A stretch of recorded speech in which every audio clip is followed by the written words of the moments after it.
Usually there's a boom. Boom. Big bada boom. We are live. Live Cool. and professional as ever. Cool, says DM. Give a shit. Hello. Hi, all. Sorry. I was just reading stuff. Shall I stop that and restart it? I mean, hold on a minute. This is your stream. Why am I the one that has to do it? Just because I'm the DM?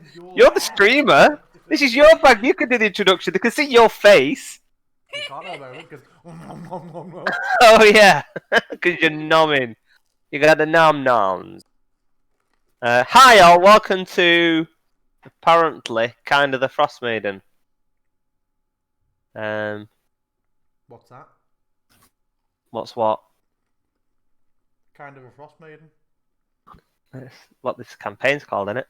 Nice. It's a kind of a attempt of a bunch of people to Yeah, sort of a Frostmaiden campaign. kind of. Yeah. Right then. Okay. I feel like I'm ready now. Should we go live?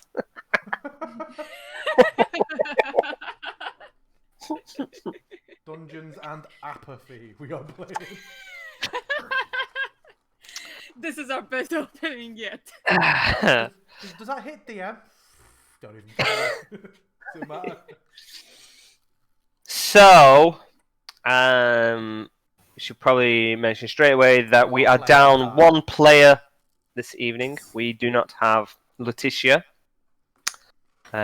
for real world reasons. Child safeguarding reasons. I don't know if you can say things like that.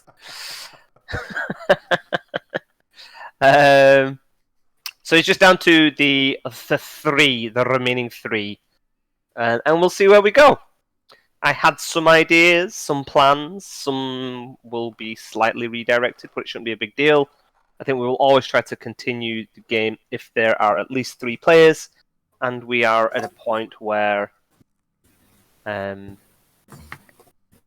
not going to be too much hassle carrying on when somebody's not here. So, who wants to? I'll tell you what. Who's not give us a recap for a while? I suppose it would be me. Go on then. Give us a good recap for an inspiration. Good No recap. recap music? No landing. What? Recap. Believe in you. Do we have recap music? Yeah. Okay, so- Alright. you got it. You got it. The last very heroic endeavor was talking to a troll.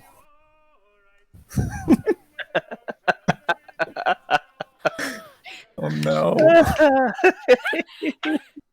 I'm getting psychic damage.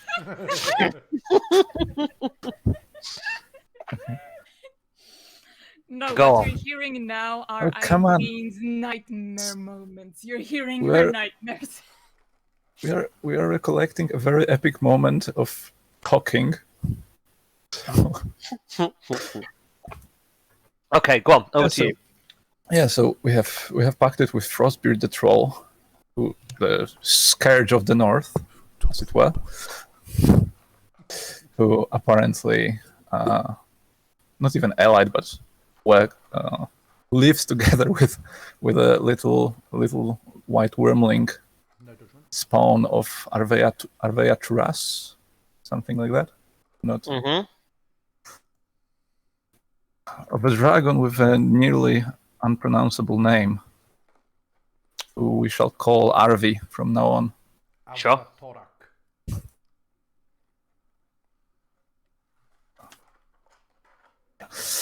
And well, we have befriended the troll, at least, or maybe yeah. It's fair. It's more fair to say that it befriended us, I suppose. I think it's more a case of that in the moment you all forgot what was going on. Well, not all, but everyone was so taken aback by how friendly and becoming this Ice Troll was that everybody forgot that actually bad dude here, and then people were just kind of okay. He was a quirky character, and they really wanted to befriend him. Well, 50% of the group did. Yeah, fair enough. Then another 50% was kind of like, kind of want to fight, but someone might die, and we would feel bad about it because they didn't want to fight and got killed in the process. That's kind of not cool. Yeah, so that went well, and we got gold out of it, so everything's good, at least in Letitia's mind, I suppose. And then we took the still frozen body of Helen Ramsey, which was our main goal in the caves,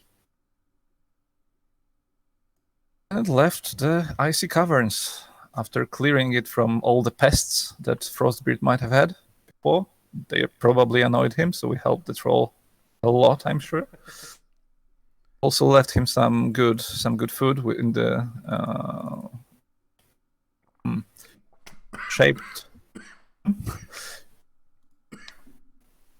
What were they? They were yetis, right? Just straight up yetis. Yeah. So Sure. left him some rations in the form of a yeti, and went on our way back to the tavern of Selfie. So that was fun. Also there was an episode when Letitia proposed to cut off Helen Ramsey's head as a token of friendship for his father, for his grieving father. That was also a good little moment. Fuck, man. Must absolutely not forget that. Yeah. Must not forget that. We traveled back. There were some spiders in the night, but they got scared of the marvelous lantern of Sir Gris. Yeah, I like how we're going straight for Letitia saying let's cut the head off because it's easy to transport, but glossing over Eileen saying ride him like a sled down the mountain. Well, to be fair, Eileen did not call me a fishman, so I feel like I can cut her some slack. Okay, yep. Then we met. Sir Gris met Cat, the funny asshole guy. Just funny guy. Came across funny a group asshole of guy. people. Came across a group of Who people responded that were positively. assholes. Yeah, the guy who did not just put up with some people being very rude to. Hello, aren't you going to make? I'm making a point of saying you're not being very welcoming to me here. Aren't you going to say hello? No, fuck off. I have a toy. Well, okay. And then, in fairness, Triton suddenly being very vocal, but I think you're being quite rude. And I was like, okay, go fuck you all. Good night. Except you, Gris. Except you, Grace. I'm sure your bromance is still possible. You have not locked yourself out of the romance option. Yeah, and then there were stories about Oriel that Eileen has read. Letitia was having fun with her toy, and we had a very sad good night that day. I had an accidental crisis. I think that's pretty much all of it. Very No, much it's glossed not. over Which the one? talking horse, but okay. Was it Trevelios or Eileen who had the voice talking to them before sleep? Letitia with the Was it? Okay. Letitia. cube. The one who's not here. Yes. Well, okay. That was an all right recap. You can give yourself inspiration. A for effort. A lot of people tried to stop me. I think, or they really wanted to add to. Yeah, everybody wanted some of that sweet inspiration. That's why they're all trying to jump in on it. Nice, thanks, DM. Doink. Right then. So there we go. So you have all gone to bed and woken in the morning. Let us play some music to bring us in for the day. Let it be all. Yeah, every time. Okay, here we go. Generic tavern music, number 1. Number 1 out of 1. A playlist of 1 tavern song. Ah, dear. Okay. Fancy game of Gwent. What? It's be you're in a tavern and you've started a game of Gwent music. It just makes me think of Gwent in The Witcher 3. Okay. To me, I it re- just I may s- as well be. I don't know what that is. Is that Hearthstone? That's Indeed. You're all really quiet on Discord. I'll have to. Quiet. I feel like Harrison might be quiet because he's further away from the mic because he's chowing down, but I don't know. No, I'm still the same distance. I'm just muting when I'm chewing. Well, that's good of you. You know, I thought Okay. the last thing I want to do is put. You already listen to my squeaky chair. Last thing you want to do is listen to my squeaky jaw as well. Okay then. How do we want to approach this? Do we want the abridged version or the get up in the morning and go through stuff version? I have nothing that I need to do because I was gonna seek loot t-shirt in the morning, so I will just ice all of that for a day. And if anybody else wants to do stuff, I will just happily spectate. Okay. What's the deal with Letitia in this case? Like, how do we treat her? She's there, just fades into the background. She's pretty much going to be messing about with her cube. We will say that she has become somewhat obsessed with this cube after the evening. She will not mention that she heard a voice as she was going to sleep. Sure. But maybe this is kind of brought on her sudden eagerness to find out what this cube is exactly. Little does she know that no matter how much she messes with it over this next day, she won't be rolling it, so she won't be opening it. Okay, so she's kind of like, Mhm. being as quiet as she was when she was by the fire. So we'll just kind of like take that as her general status for now. So y'all come down in the morning. It's how are you kind of feeling? What time are you feeling you're waking up? Are you as soon as the sun rises? Are you gonna kind of just get up when you wake up? It was a very busy evening. What's the plan? What is your plan for the day? I think unless injured or exhausted, I would rise with the morning sun. Okay. What about Eileen and Turlos? I think I'll praise the Morning Lord as well. Oh, okay. Beautiful. I think while journeying with everybody, I got used to waking up bright and early, but not saying absolutely anything as I go about my business in the morning. I would probably check if Sir Gris mentioned where he left uh, the Lord's son, Lord Ramsay's Well, body. I imagine you kind of saw him going to the back Yeah. to the back of the thing and then not coming back with it. So unless he's eaten it, I think- eating the corpse for some private time. he's consumed it and yeah, he's stashed it.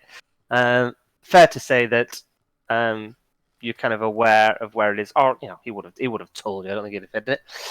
Okay, so you guys gather downstairs, and Jenna is already awake, as is Gillespie, kind of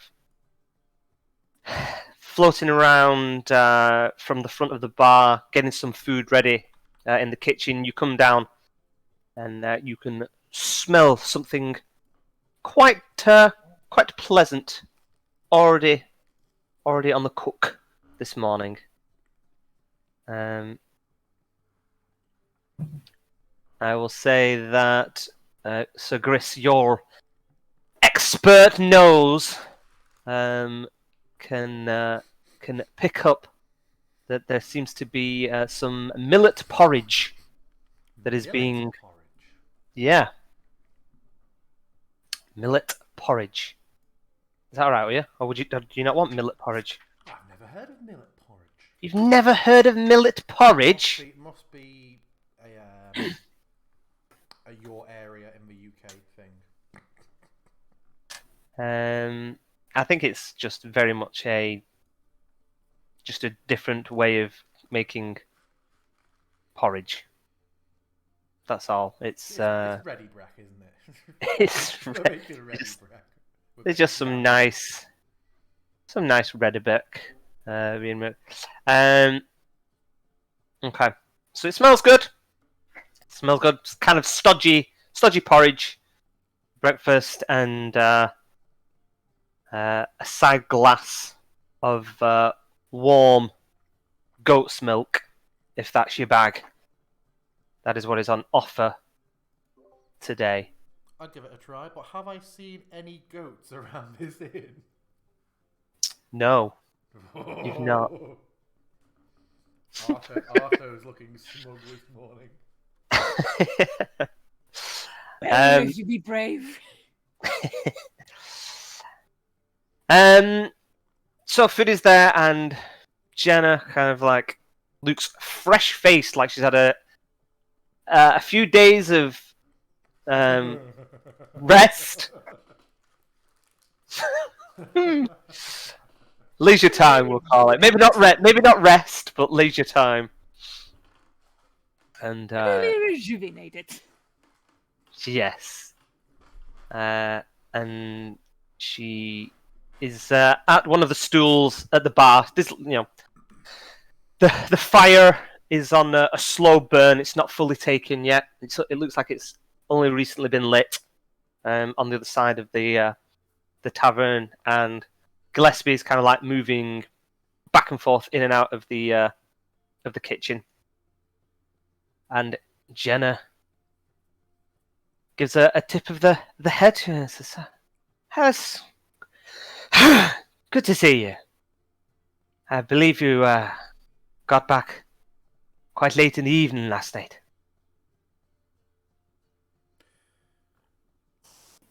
Yes, that would certainly be true. And how did it go? Was it good result? I mean, we're all alive. I almost got Please, eaten by a frog. A frog, frog, you say? Well, I'm glad that didn't happen, because that would be most terrible. I've heard about getting a frog in your throat, but never the other way around. And she kind of laughs and sees that nobody else really laughs, and just porridge is good. I'm glad I didn't die too. We were successful in locating Lord Helen Ramsay, though, as suspected, he unfortunately had perished with his men. Indeed. Well, that is unfortunate. I'm sure the good Lord himself, Baron Ramsay, will be most distraught by it. But you brought the body. Did you say you brought the body back? I haven't said it yet. Okay. We brought his head back. we have brought back his remains to be delivered when it is Hundlestone, isn't it? Hundlestone, yeah. When we arrive in Hundlestone. Very well. Fortunate or not, it doesn't look like this cold will be clearing up anytime soon. So I think it'll be no problem transporting a body that far. Indeed, I don't think it will be abating anytime soon. No sign of what was causing it then? There was, but we were not in a position to dispatch it, to my great regret. He just kind of opens her mouth as Gillespie walks in. She's kind of got a bit of a smile on her face, seeing the heroes for the first time. That you're all back, safe and well. She's with her one arm, kind of like carrying a big bowl, kind of like almost like a big, how you'd carry a mixing bowl. She kind of like got it, kind of like nestled on one, and she kind of like rolls it around and kind of like lifts it onto the bar top, and there's already some empty bowls there for you all. Nice. So you're all back then. It's good. It's good. I caught the end of that. There was no luck getting rid of whatever was up there. Indeed, I was not. However, it would seem that the creature itself does not venture down here personally, but instead dispatches forces, and we thin those forces out a considerable degree. However, unless we are able to return soon with more force, it may be prudent for you to consider, I'll sort of lower my voice a little bit, any savings you have and any means you may have of relocating. And Jenna and Gillespie look at each other. Gillespie just shakes her head. No, couldn't. I couldn't leave this place. It's taken me a lifetime to build it, get it made here. I've had to defend it more than once from bandits and other creatures. No, I won't walk away now. I respect that. And as soon as circumstances and our strength of arms allow, I intend to return here and rout it. With my present companions or with new ones? And she looks to the rest of the group. There's a reason they wouldn't return with you. You are an adventuring company of sorts, no? Indeed we are. I merely mean that should our directions take us elsewhere or take us apart, I'll still intend to return here, even if it's by myself. At a higher level.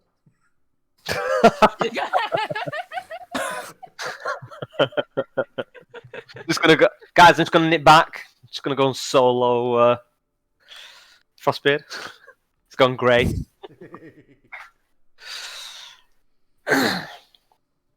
So, what was it that was up there then?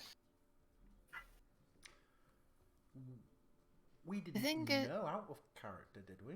I No. believe, yeah, one of you rolled. I think Letitia actually rolled. Oh, well. Oh. Get him on the line. I would presume that it was mentioned during your I travels. mean, I don't think we were traveling in complete silence among each No. other. No, I think we can account that, over the 2 days, words were said. So I think it's safe to say that what you found out during the game, you all now know. I don't think there's anything there that anybody would have kept to themselves. I glanced at my companions, letting one of them answer this question.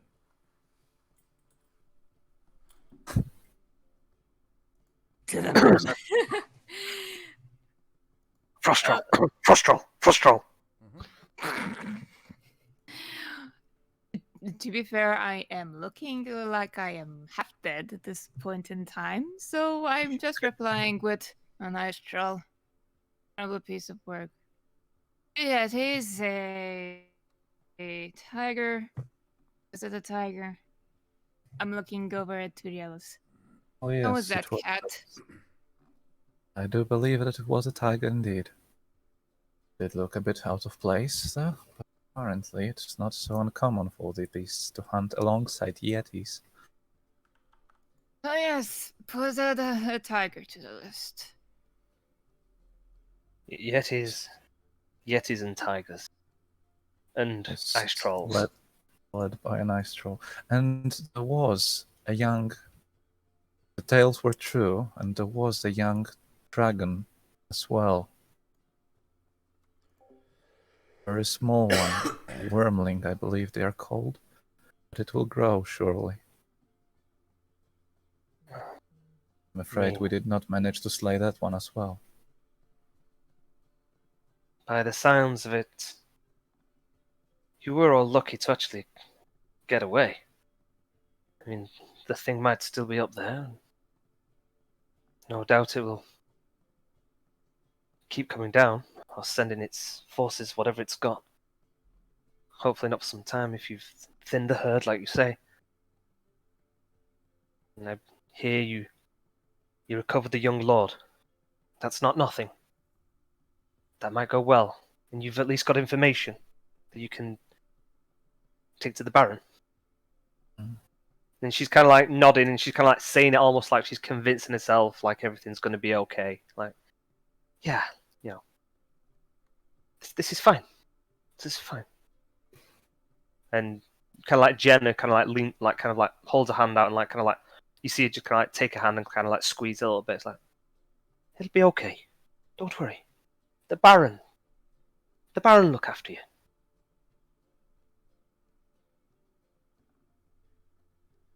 We're going to be heading that way. I'm sure we'll be able to talk to him. He's going to feel mighty grateful that they've brought back his son, albeit not as they'd want him, but better than leaving him up there. That's something. If not thankful, maybe he will wish for vengeance, and that will push him to help you with the remaining threats. And if not, well, until now, the danger has not dared to attack the stop, I believe. Has it ever? By the way, this is that's Jenna. By the way, Was this spook one? Good Christ above. She looks like if someone turned I forgot what they're called from bloody the nice little halflingy people from the Dark Crystal. Or if it was a female one of the Riddlers. a female one of the. You mean Glossop? Oh God, yeah. It was Mossapan Glossop. Come on, man. You know what? I thought I didn't mind me of both fellas. That is absolutely a riddle.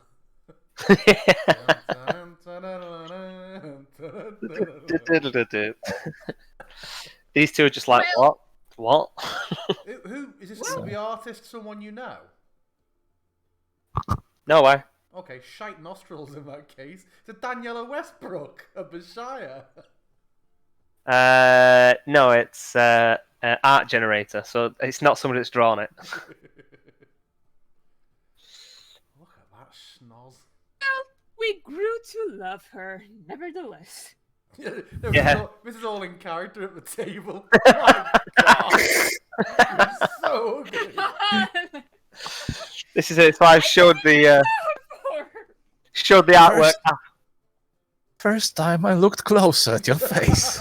I'm the last. This is why I showed you the artwork after, so that you could become, happy and friendly to her. Because if I'd have shown you this, like, monster, burn her. Want the smoke? Want the smoke, huh? Okay, so that is Jenna. There you go. We'll be moving on very soon. It'll take us 2 nights to get to Hundlestone. Hopefully, we'll be able to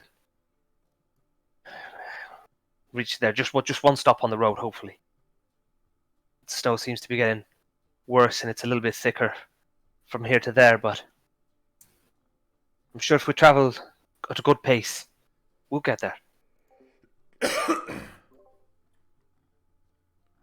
That's hopeful. And you can see there's just like a look of concern in Jenna's eyes.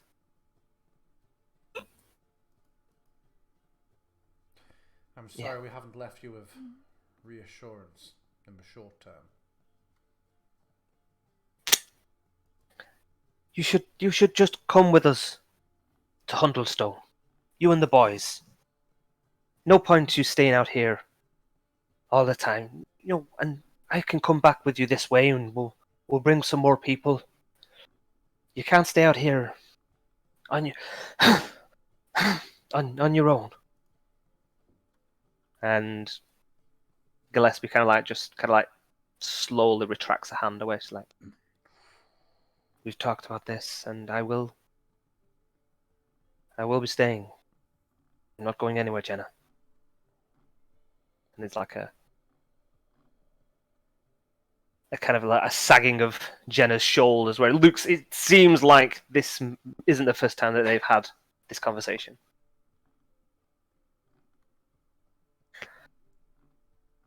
Eat what you can. I'll make sure there's some extra food wrapped up for you for on the road.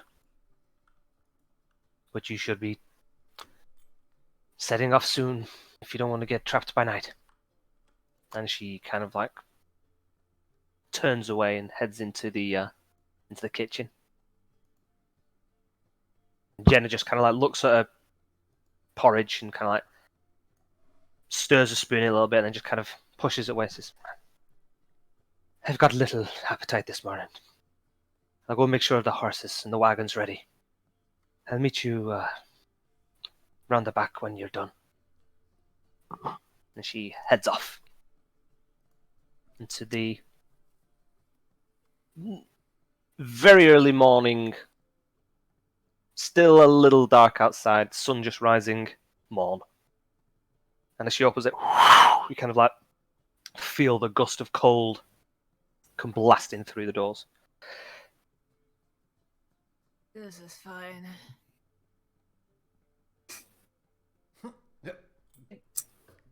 What's she referring to? The situation in general. It seems I think the moment that I'm stretching up a bit, right after that, I'm suddenly feeling the entire 4 or 5 days. How long were we out again? And I just let out, ow. Oh. Are you all right, Eileen? I'm just feeling the entire day's worth of caring and fighting. Put me up to this. Oh. Thankfully, we'll be traveling by cart now, and soon we should arrive to Hundlestone. And glorious cards. You should take your preference of, I don't know what you'd find more comfortable, sat up front of Jenna or lying down in the back, but you should do whatever you find most comfortable. Try to recuperate a bit. Maybe. So for the time being, I hope that you're all going to be grateful for that thing, whatever it was. Cursed little object. Oh, I don't know for who it's supposed to be or how it got there. It just leaves magical things in the heart of the mountain. I think that's from a previous adventurer. Oh no, that I'm talking about the cursed armor. You mean the armor that had somebody in it that was rattled out of it? Yeah, I'm fairly sure it's safe to say that it wasn't left there. Letitia picked up and rattled the skeleton out of it. To be fair, I forgot about As you do. Sorry. So yes, you've been picking loot from the dead. It's been and the pickings have been good. Mm. So we'll say that everybody kind of like picks away at the food, fills their bellies, and by the time you've kind of brought down what luggage you have, your bags, the armor, there is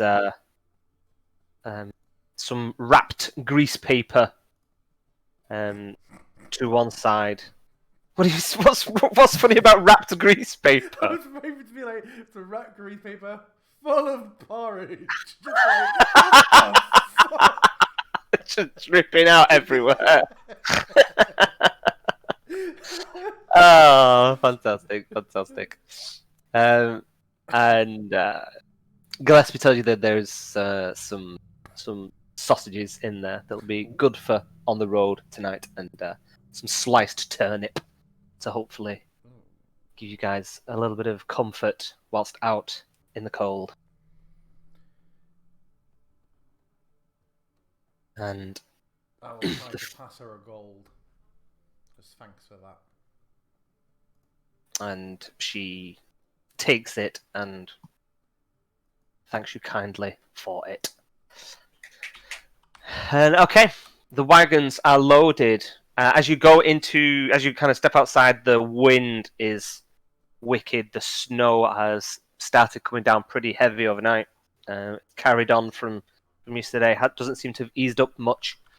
And the vision out on the road, you can probably see 60 feet out in front of you. Then it becomes just whiteness.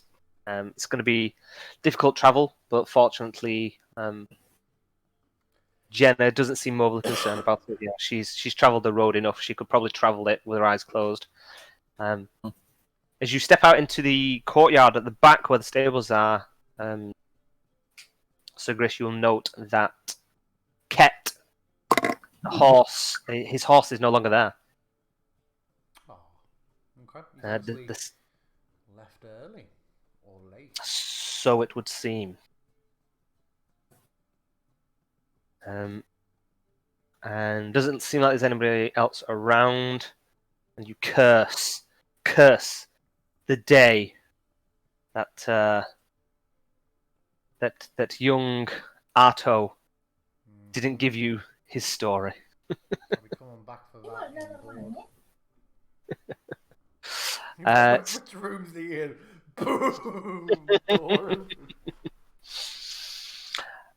So you are out on the road. Jenna's kind of like saddled everything up. Who's traveling where? I think we'll let Eileen decide first, as I tried to afford her dibs. Definitely not outside. The moment you pointed out that it's cold and frosty, definitely not outside. I'm going in. Was there in? Going inside, as in inside the wagon. Yes, inside the wagon. Under the cover. Under the cover. Letitia would almost definitely be sitting in the back with her cube. Indeed. So I Gris, see silence between us. Yeah. I'll Do you require? Would you rather be alone with Jenna or with all of us? We all of can them. leave Jenna by herself. That seems a bit rude. So if everyone else wants to go in the back, I will sit with her. If you want to sit and have some time with your smoking buddy, Trelios, I'm happy to go in the back. Oh, okay. It's up to Well, you. in that case, I'll go forward. Like, my only concern was, do you want to sit with Lutetia right now? That was the question that Rielos wanted to form. He's not here, so he's not going to annoy me. No. Everything to do with what he's going to say to her is just non-existent until he's back. Otherwise, it just makes it daft. So yeah, if you're wanting to carry on your smoking buddy chat, I am fine in the back. Sure. okay. You are well underway, and yeah, straight away, Jenna takes out her pipe and kind of like puts it in her mouth. Doesn't light it though. She's kind of like holding the the reins with one hand as the horses are kind of like plowing through, and she's kind of like chewing on the end of the pipe in deep thought, just kind of like casual glances to the road every so often, but clearly her eyes drift, and the horses just seem to know where they're going more than anything. Oh wow! What a waste! What a waste! You say that she is a giant, so it does even more damage. So let me take a screenshot of that for him.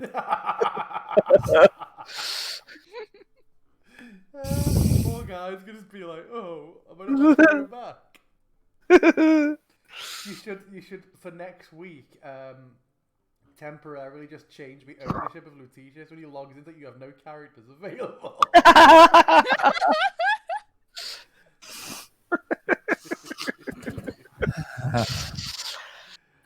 Okay, so I love being a dickhead. let's get some. Oh, let's get this off. We're not don't need this music anymore. No longer in that tavern. So yeah, so you're well underway. Ket has disappeared. We have some wind, standard, and then we will get a little bit of. Oh, do we have some wagony sounds? On my side, I'll be respectfully silent when traveling for now, unless I notice that Jenna is open to conversation. I mean, she's in thought for a while, and she kind of like just gives you a half smile, like I'm okay.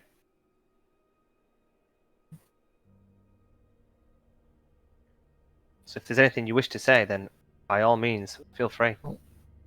I did not want to talk when it was not my place to. But is there anything special about the place, about the tavern? It's tying Gillespie to that place.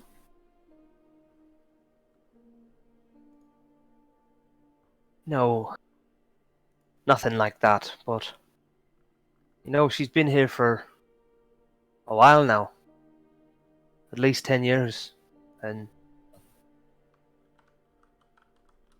before all this, when she was like you folk, an adventurer, she had her accident. Kind of took everything from her. She lost the light that she had when I first met her. She was in a dark place, but she managed to take the money that she'd made in that life and make a new one for herself. And so far it's been good for her here. See, she found her place. Yeah. Worth a lot. Not worth more than her, though. That's what I can't get her to understand. That's what I don't understand. Well, the creatures didn't dare to attack the tavern before. Now they have even less reason to. So you say, but this winter, if it doesn't stop anytime soon, then it won't be long before even the road from Hundlestone to Luskan, no one's going to be able to travel. Nobody's even going to come to the selfie. If there's no one traveling the road, well, it's just a matter of time. Just a matter of time before something comes for her. I know it. You still have a chance to try and convince her.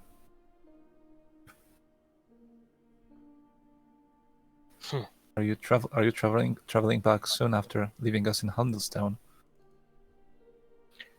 I won't Did hang you- about. If that's okay, I'll probably head back out on the morning. I don't want to leave her there on her own. She's only got the boys. Understandable.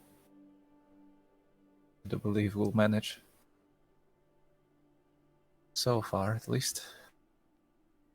We have words to exchange with the Lord, I believe. It's a completely new situation for me. Well, you don't mix around with nobility much. Huh.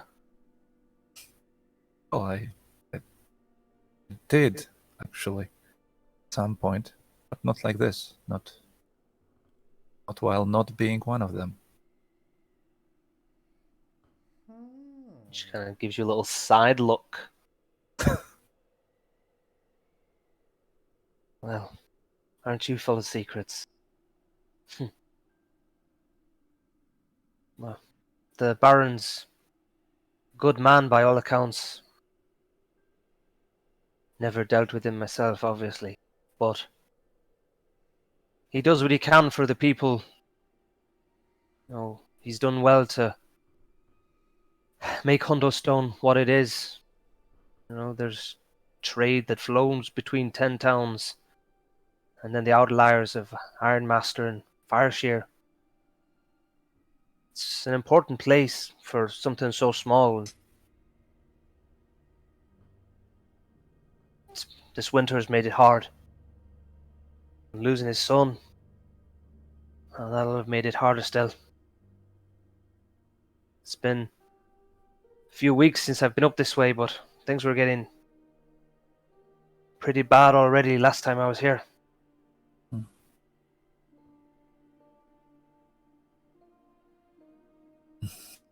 Well, at least he will know something for sure, I suppose.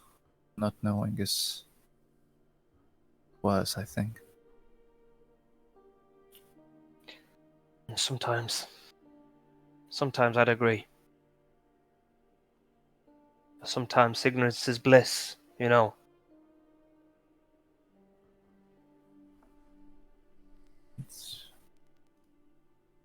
I will reach into my belongings and pat the orbs.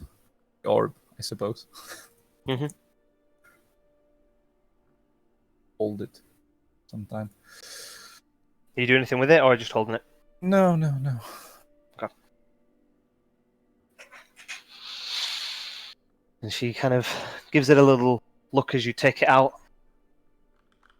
That's an interesting piece you've got there. Something special to you. Oh yes. Memories. Ah. From someone you love. From the depths. From the life before. She gives it a look over. What is it exactly? Exactly. Oh. I mean, here's the stats. But, oh, it's No. She was just saying, like, what is it? What is it? What is it?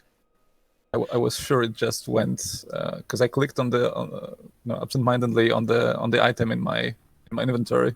I thought it sent it to the to the chat. Oh, the chat. I was like, what?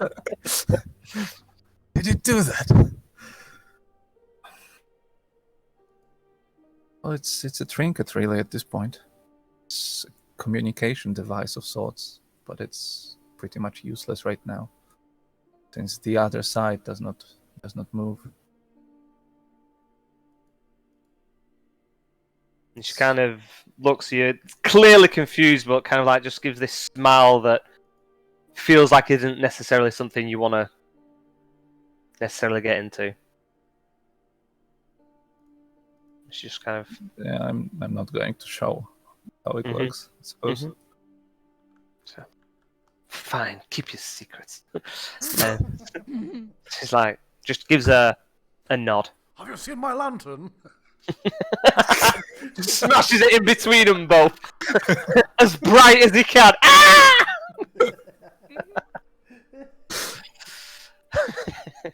It was a decent Wilhelm scream.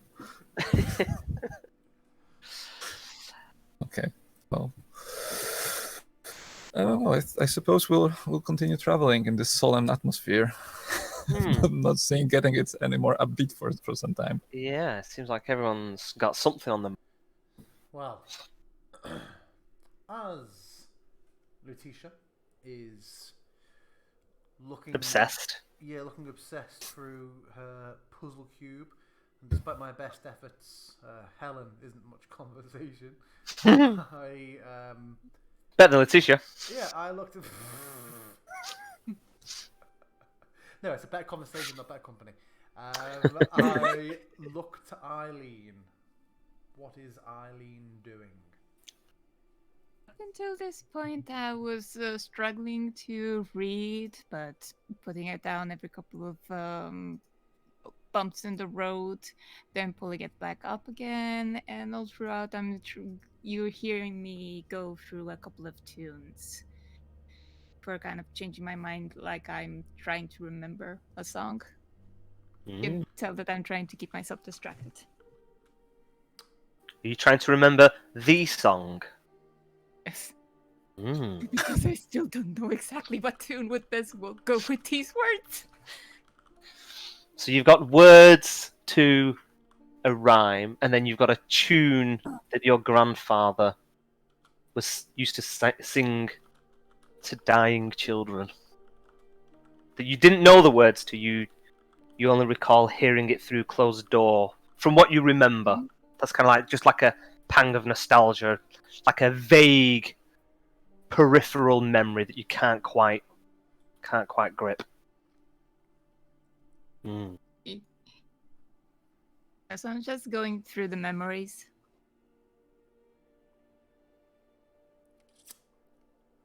Eileen. Yes? We've travelled together some weeks or months now. DM, correct as appropriate.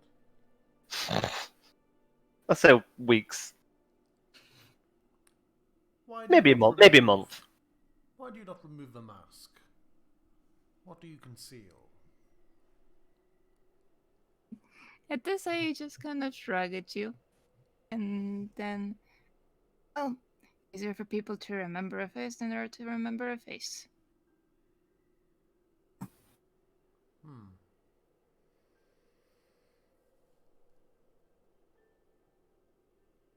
Is there any reason why I ask? One-liners will not deflect my curiosity as easily as someone drunkenly asking in a tavern. I ask because I'm curious. You seem to go through great pains to ensure that it is always on and you are never seen without. And though your reasons will be your own, I'm sure, I will not deny I'm curious. I'm going to disappoint you by saying that it's just the face behind this. Do I believe? I don't know, do you believe me? Roll me an insight check. I'll say with disadvantage, because you get no facial... do you know what? I guess it's up to you, really, whether you believe her. She doesn't seem to be giving anything away in her face. Okay. So it's not that you don't believe her, you just don't necessarily have any reason to not believe her. How long have you worn it for? It does feel close like a lifetime. This was part of my get-up back when I was still professing properly, so to say. After a while, it was easier to be Dr. Eileen than it was to just be me. So is Eileen even your real name? That's the only one I have. I'm not conversation.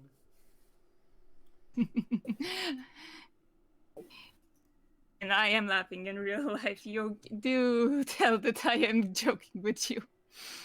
Yes, Eileen is my name. Always has been. Why? Has Sir Gris not always been your real name? A point well taken. I was simply making conversation. I'll smile, and though I've already read it, I will return to the face of the Empire and the magic within. Speaking of conversation, may I ask you something? Indeed. Why did you start this? Going on adventures? Did you say when or why? Sorry. Why? It is part of the order to which I belong. I was encouraged and educated to understand that I could not truly serve the people if I had not lived amongst them and understood the challenges they face. And so the Order dispatches me for a period of 5 years to wander Faerun. Let's be honest, just the Sword Coast probably. All that matters. The Remembered Realms. And travel and learn and better educate myself that when I return to Afkatla, I understand who I am potentially governing. I can say I fully understand. Kept asking my charges, well, why would they constantly throw themselves into danger? Still not exactly sure. But as long as you have a reason. How long do you still have, to go? 4 years.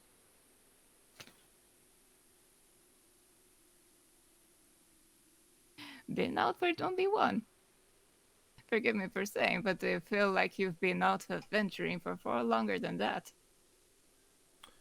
My life has been short yet eventful so far. Oh, my life has been eventful, but in a completely different direction. It's been an interesting couple of days. Now I can even say my journey and adventures have included dragons. Oh, I think it's the first time that I actually seen one. I would imagine them far bigger. The same for myself. So pardon me from saying, I am feeling far better to know this far smaller. I understand they get quite a lot larger as well, though. Fully! Not in my lifetime. Well, here's to hoping you never come face to face with another. Oh, I'll drink to that.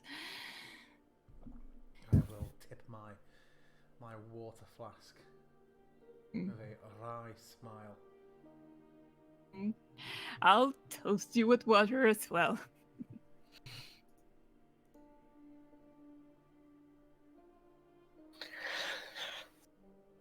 So, polite conversation all around, poignant moments, deep thought, and it feels like as the road continues that the fractures and the stresses of yesterday and the day before, I guess, seem to ease slightly. It feels almost like familiar company again, like that was spent before you reached Selfie Start. Things have obviously changed, but rest, food, feels like it's less tension amongst the four of you. And this carries on into the evening. There is a place where Jenna pulls away and comes off the road ever so slightly. Doesn't look like there is a copse of trees or anything around here. It comes off, and she kind of pulls up against a bit of a rock outcrop that blocks wind coming from the west, from over the water. When the wind goes that way, it is hella cold coming from over the sea. But unfortunately, whilst you are not getting the cold off the sea, you are getting the cold coming down from the mountain, and the wind just kind of batters you. She detaches the horses and kind of like tries to have them rest in between the rocky outcrop and the wagon. She kind of like parks the wagon up to the side of them as a bit of a windbreaker, and it's pretty clear that with the wind and the snow that there will be no campfire outside the wagon tonight, and there's just no way that you could keep it alight. And with the horses kind of like taking up the space between the rock outcrop and the wagon, even to try and light a fire there, you'd be too close to the horses. So it looks like a bit of an uncomfortable, cramped rest in the back of the wagon for the five of you, for the well, six of you including the dead body. I think You can sleep outside. yeah. I think fair to say that his lordship will be sleeping on the ground. Oh, I don't know. You could get taken by scavenging beasts. Oh well, where do you want to put him? I think he's got to Can stay put him- here with us. I mean, that is absolutely Put fine. him under the wagon. Yeah, but what's to say a wolf or a bear can't tug him away in the night? And we did have him. Went through all this trouble to get him, and then we fucking lost him because we. I mean, I- we'll surely take some watches, won't we? One would think. That's a good point. Yes, of course. So there's already one person on the watch, and if the Lord is not there, it's already 4 people inside. It's more acceptable. Or at the very least, how big is the That's a cart good question. wagon? How big is the We can wagon? yes, we can just shove it to the side. You know. With three of, considering that 3 of you have been sitting back here, and there are some goods and stuff loaded up in here, it is already quite comfortable with 3 of you. So if you're having 5 sleeping, well, 4 at a time, that is going to be like Jenna even suggests removing some of like the armor and removing some of the crates that she's got and stowing them under, storing some of them in the front seat, in the driver's seat. But yeah, you could get 4 people sleeping comfortably. Sure. But it would be uncomfortable with the extra body of a dead person, I feel. Unless you were lying on top of it. It's up to you. Depends how comfortable you feel. I suppose Letitia wouldn't mind. I don't know. She seemed to have no trouble with the corpses and general, Mhm. handling them. I don't think they would be necessarily comfortable to lie upon. But yeah, so Jenna's making sure that like she's kind of like moving some of the crates into the driver's seat, pulling a tarp over them so they're not going to get too buried in snow. And the winter clothes that you were all bought, that I believe Tyros and Sir Gris haven't started wearing yet. Indeed. Oh yeah. If you're not in extreme cold. It's getting very, very cold though. Like Eileen Eileen and Letitia are wrapped up. Jenna is getting wrapped up. Trelos is kind of seems fine about it. What about Sigris? I suppose we're getting at a point where they'll probably put it on if it gets much colder. Okay. I mean, you are exposed. For the most part, you'll be out in the cold evening and the even colder night.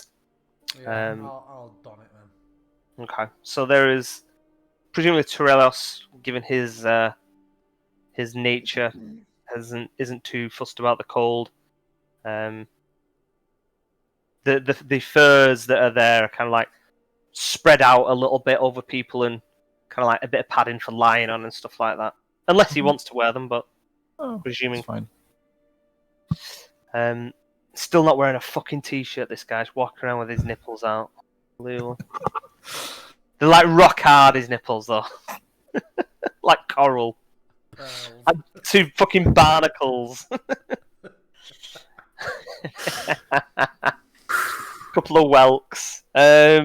So you kind of just looking at you, buddy. So, how do you want to go about doing a watch? It will be rations. The sausage is uncooked, so there is no fire unless you want to try and make a fire elsewhere. If you really want those sausages. Under the wagon. No, I'll ration it tonight. Okay. If everybody can tick off one of your rations, please. Actually, do you know what? You probably don't need to tick off a ration, do you? Because a ration is for a day's food, so it depends whether you want to eat or not. After Jenna pushed away her bowl, I polished off her millet porridge as well. So you're well sated. and Letitia's just got pockets of porridge. Just loads of porridge. Oh, She's gonna open the cube and it's full of porridge. Okay. So you're hardly starving. You've not had a particularly energetic day, so it's up to you whether you want to eat one of your rations. You're another day's travel away from Hundlestone. It's not like you are going to be starving, but you know, it's up to you whether you want to eat them or not. You don't have to. If you want to casually eat them, then tick them off. If not, then you don't have to. You've eaten for the day.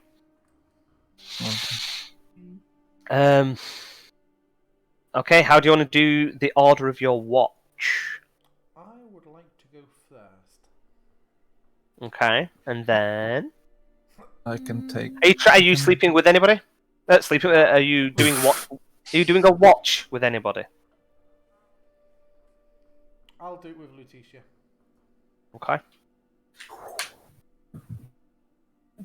I mean, I can take. Smart. I can take the middle one. Okay. I'm That'll sure leave she'll me look up from for her the last cube one. to tell me if Dark Vision sees anything. Yeah. Well, Letitia, Eileen and Jenna can do the last watch. I don't believe halflings have dark vision, do they? No. As far as I know, no. No, because it. Oh no, No, never mind. Yeah, so to spoil some things that you haven't seen. Yeah. Interesting. I mean, you're never gonna get back into Critical Role. Into Critical Role? No, I am not. Okay. Cool. So settling down for the night. It's pretty cold. No fire out here. Pitch black without your lantern. Your lantern's on. Yeah, I'm saying pitch black without it. So yeah, it is well and truly on. That big boy low wide red glow as well. Nice. Night vision mode. Okay. Can you roll me a perception check, please?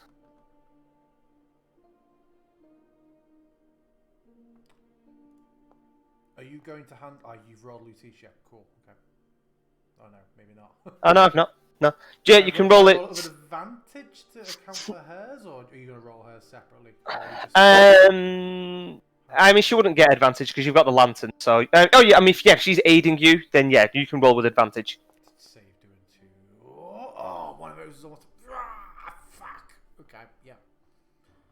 Lutetia, you idiot. Why are you distracting me with that fucking box?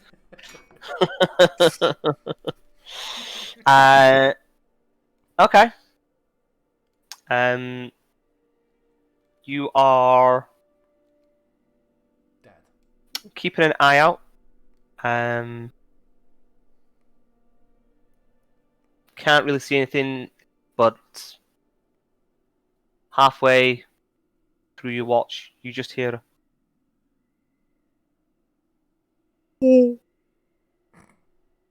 sound of an owl hooting somewhere in the distance, just kind of like catching it on the wind, and you kind of hear a flutter above you, and then kind of like disappears off somewhere.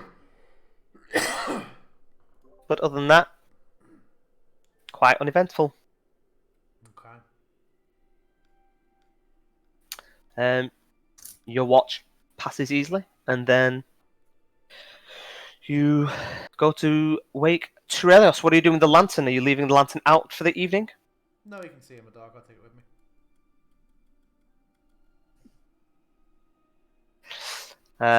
Okay. Are you leaving him? You're taking it with you, yeah? Yeah, well, we can see in the dark, and it only obeys my commands, so it might actually end up being more hindrance if he needs to change it or do something and can't. Like, if there's a big red light everywhere and a fucking bull walked by.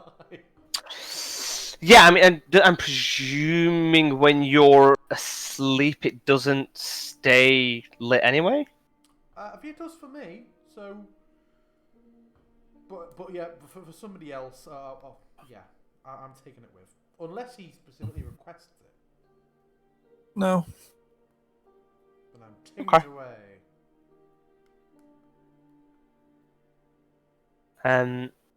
Turelios, Well, I'm on my own, so. you are on your Stay own.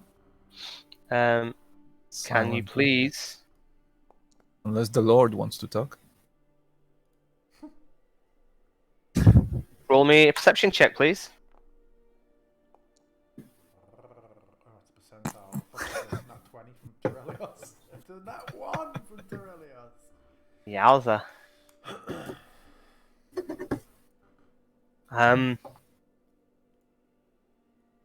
You are about 2 hours into your watch, kind of like pacing up and down a little bit, like, I don't know, every so often perching on the back end of the wagon, look inside, see your friend, kind of like restful, a little bit restless. It's not a comfortable sleep. Every so often there's a little kind of like furrowed brows whilst they're dreaming, and you can just kind of like look out into the darkness, and it is, completely pitch black, and all you can hear is just the relentless wind, just kind of like this oppressive sound constantly, and then all of a sudden stops. The wind stops. You can see all the snow blowing around, and it is like sound has just been turned off. You look into the wagon, you can't even hear the breath of anybody. You look around, and there is just this sudden, overwhelming absence of everything, and your heart stops. You don't know what it is, and then as you kind of take a breath, it all just starts blowing again. Like it's like somebody just turns the sound back on.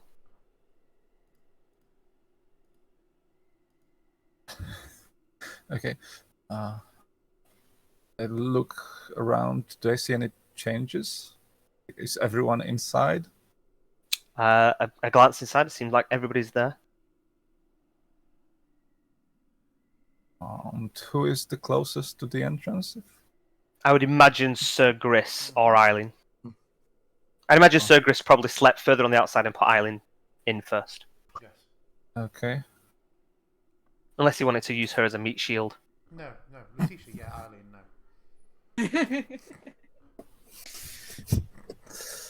Yeah, I think I will try to wake up Sir Gris for Okay. because it was only that moment of silence and Yeah, probably for about no more than 10 seconds. Just the world went deathly 10 silent.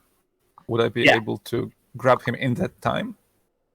Reach out and shake him when it was all silent, or not really? Was I too taken aback by the whole situation? Roll me a wisdom saving throw. Okay, sure. Call it DC 10, standard.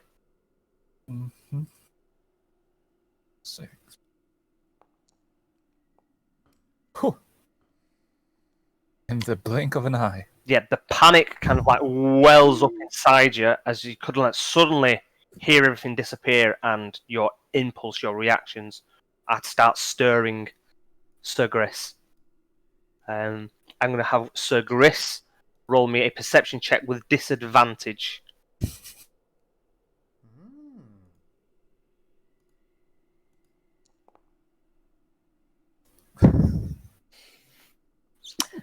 Are you kind of like saying his name out loud or anything, Tyrelos? Be a fucking idiot. Yeah, I suppose I try. Does it Okay. even? As you are kind of like calling his name, you can't even hear your own voice. You can't even hear your voice in your own head. There is nothing, and then kind of like you see him stirring, like it kind of like rouses, quite quickly. But he's kind of like face Sir Gris. If there is any, as soon as the sound comes back, Sir Gris is kind of like looking at you expectantly. You don't know one way or the other, Sir Gris, whether you had the same impacts. You don't recall it. You didn't wake up and notice it anyway. Yeah. Sure. Are you certain? Was not something I ever felt before. I don't like it. Doesn't seem like there's anything out of order here. I'll spread my light, dark red, to 100-foot distance and look around. Give me a perception check. Say with advantage, because Tyrelos can be looking as well.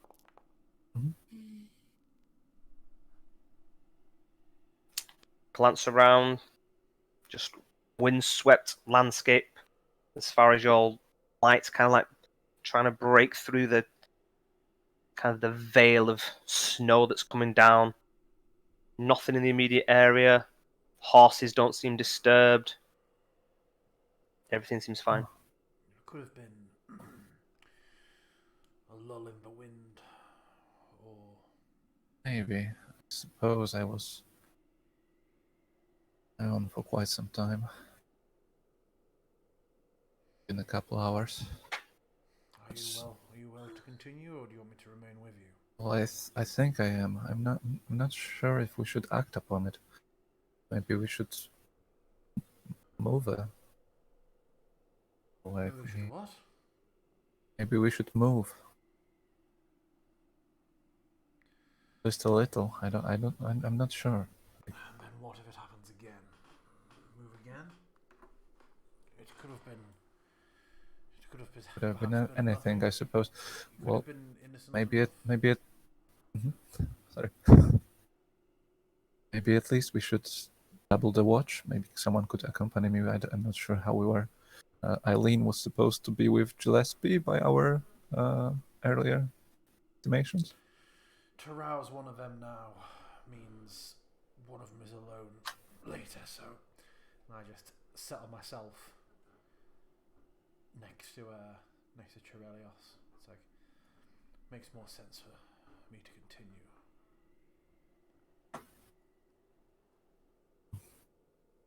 Okay.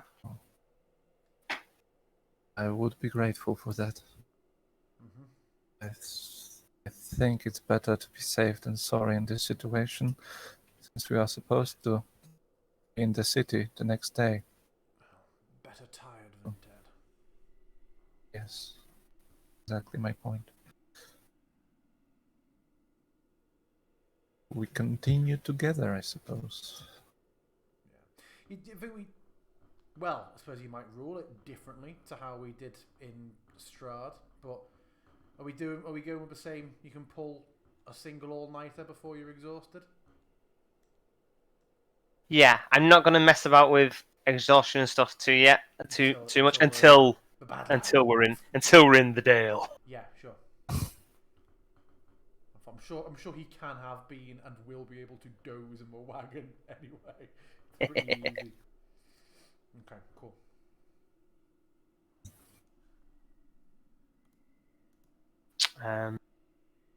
Okay.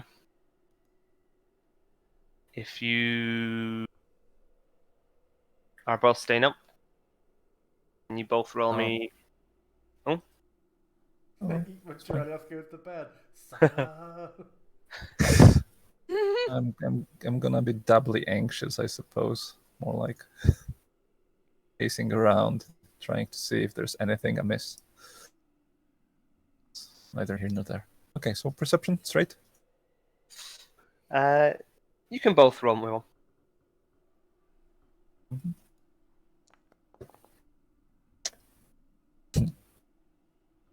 The anxiety is getting to the party.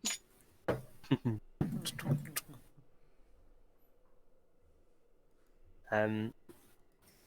roll.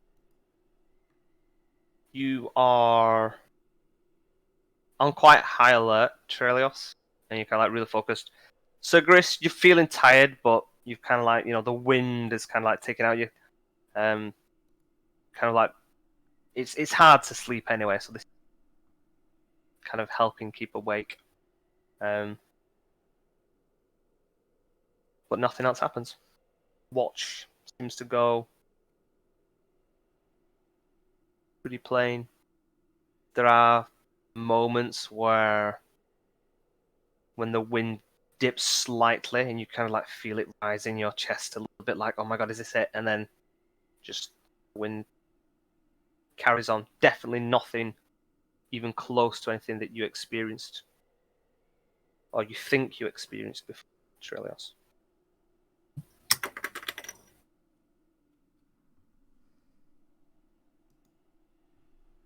Okay, then we'll wake up Eileen and Gillespie, I believe. Gillespie? No, Jenna? Yeah, one of them, Sure. You've smuggled her. You said she wouldn't come, so we brought her. We kidnapped her. It's for her own good. Okay.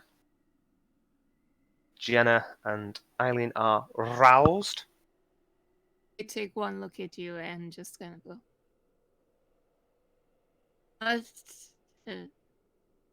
What ghost did cross your path? I'm not quite sure. You would also probably notice that Sir Gris has been awake from my watch. Both of you? What happened? Is it another Yeti? There was an eerie silence. Longer than a moment. Well, it is the north. It does get quiet. Quiet how? Unnaturally. Everything went quiet, even the wind. And my breath was unable to make sound. In my head, does any of this sounds like something that can happen? You can roll me. In what context are you trying to relate it to? Academically. Roll me a check then. Nature? Are you saying medically? Academically. Academically. Okay. As in terms of the geography, that if it's nature, then yeah. If it's like something that happens with wind and stuff, or yeah, Yes, something like that. Sure, you can roll in nature.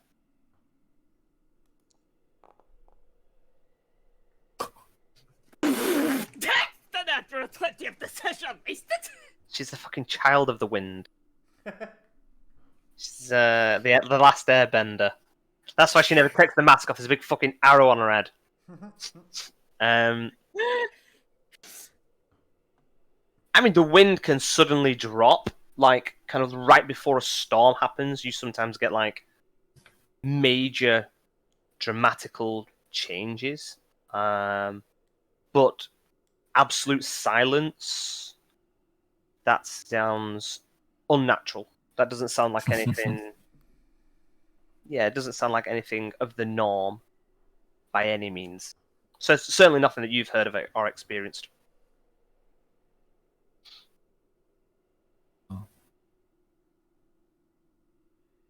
Happened only once and did not nothing.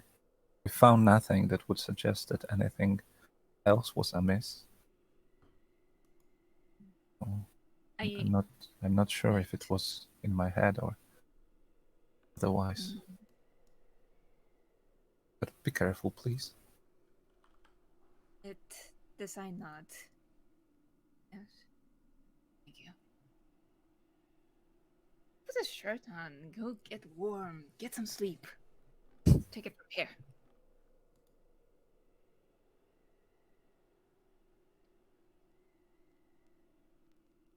Okay. Alright. Sleep I well, loves. will position myself to be close to the entrance to the wagon. If I get a choice in that. Okay. And so Jenna is kind of up, and she's, pacing around a little. I mean, you and Jenna and Eileen can't see anything out in the dark, and so she will kind of has a few false starts of lighting a normal lantern that she's got from the back of the wagon, and it's a fairly pitiful glow in this light. As much as it'll kind of break up the darkness, it just cannot get through the weather of this this snowstorm. So the two of you, you kind of like spending time looking around, and she's tending to the horses as much as she can. Roll me a perception check. I'm going to say, even though you would get advantage with Jenna helping you, the fact that it's so restrictive, neither of you seen the dark, I'm going to say it's just normal.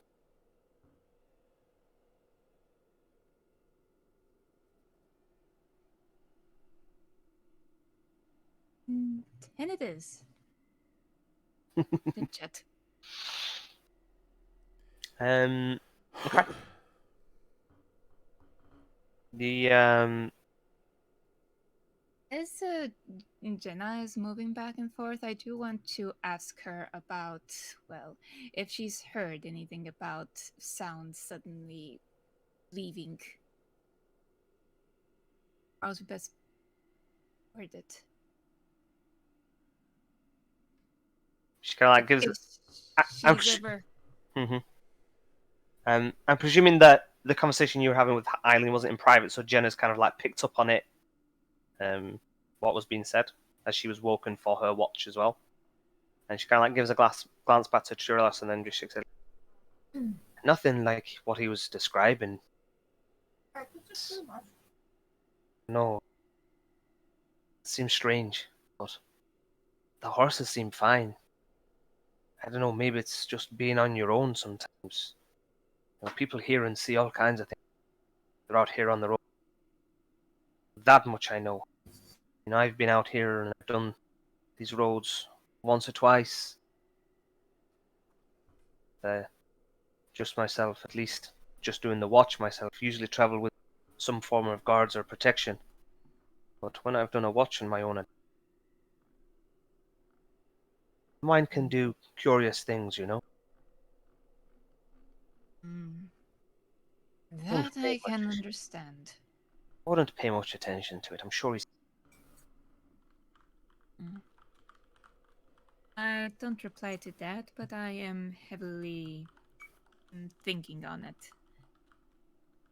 I'm trying to remember, however, when we first it got to that point when we reached the fork in the road and we gone east first. The silence wasn't out of the ordinary per se, like out of the ordinary of possibility, but we did find it strange at the time. Yeah, there was an absence of animals more than anything. The wind was still blowing. It wasn't like, Mm. you know, like the world had just stopped still for a minute, like Terrelios believes he's experienced. Yeah. I am putting both events on my, mental list of weird things that have happened Sure. while in the this up north. And while in the watch, I do want to practice a bit. Because I realize my rolls on spells have been deplorable, I am going to attempt to play with light. Like, pick up a bit of snow, see if it sticks to it. Like, if I would make us. What's the term Snowball. in English? What? Snowball? If I'd You're make a a snowball? snowball, then try Sure. to throw it away. Sure. Yeah, that's no. And you kind of like cast the light on it. And the whole thing, because it's like it's white, so the whole thing kind of like almost glows a little bit, and just kind of like hurling it into the darkness. Just kind of like goes, and then the brightness of the light kind of like mixes into the whiteness of the snow, and it just kind of like just disappears a little bit further into distance. Kind of like as it's kind of like hit the ground and broken up, it looks like the light has dissipated with it. Interesting.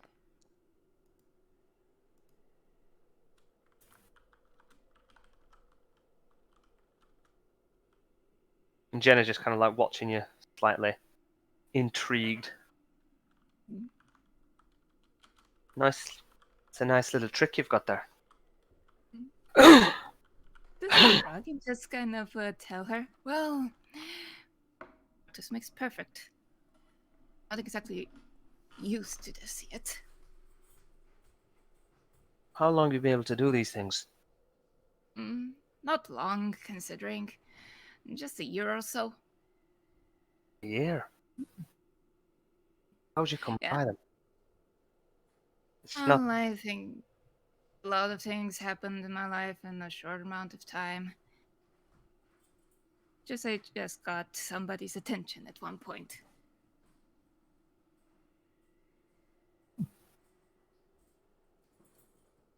A blessing or a curse? Which one you I'm seen it as? still, I'm still making my mind on that. So far, it seems to come in handy. I find that people that have gifts like yours, they rarely sit around and put them to waste. Seems like folk like you end up in the worst type of predicaments. Places like this. This I just kind of give a chuckle and says, "Well, certainly seem to be in the right place then." She kind of looks around. Better places to be, but not as good company, I'm sure. She kind of gives you a wink. That is true indeed. Speaking of, you have been making this trail long, right? Over 10 years. Hmm? There was a time that we used to travel all the way up to Bryn Shander, but not for some time. I mostly go between Luskin and Hundlestone. Sometimes I've taken the high road south. Been as far as Neverwinter, but never much before. Along that. What changed? What had you stop going so far north? And she kind of like smiles slightly. It's just a little bit further away from Gillespie. Of course, my apologies for that. I'm not Not too intrusive. May I ask how you met?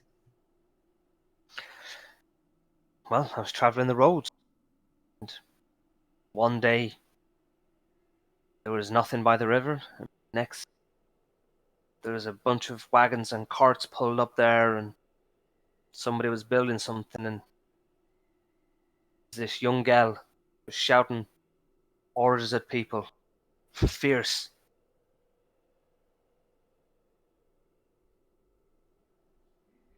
We just got talking.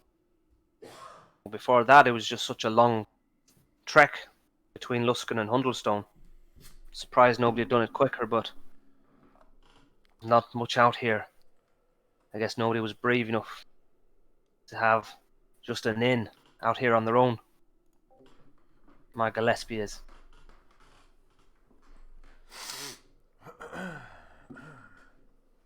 Chance meeting, I guess. I do let out a low whistle at this, and I say, she built Sophie all on her own.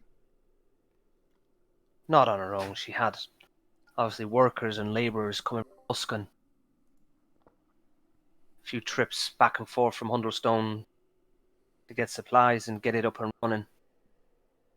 Took the best part of nearly 18 months, I'd say, before there was anything that even resembled an inn. But every year she built on it and made it bigger and made the stables bigger, and she's done well with it. You know, I dare say that Selfie Stop, it's made Hundlestone to Luskin a much more attractive route for people, giving you somewhere to stop on the way. But she kind of looks around into the darkness. Fears she's going to lose it all.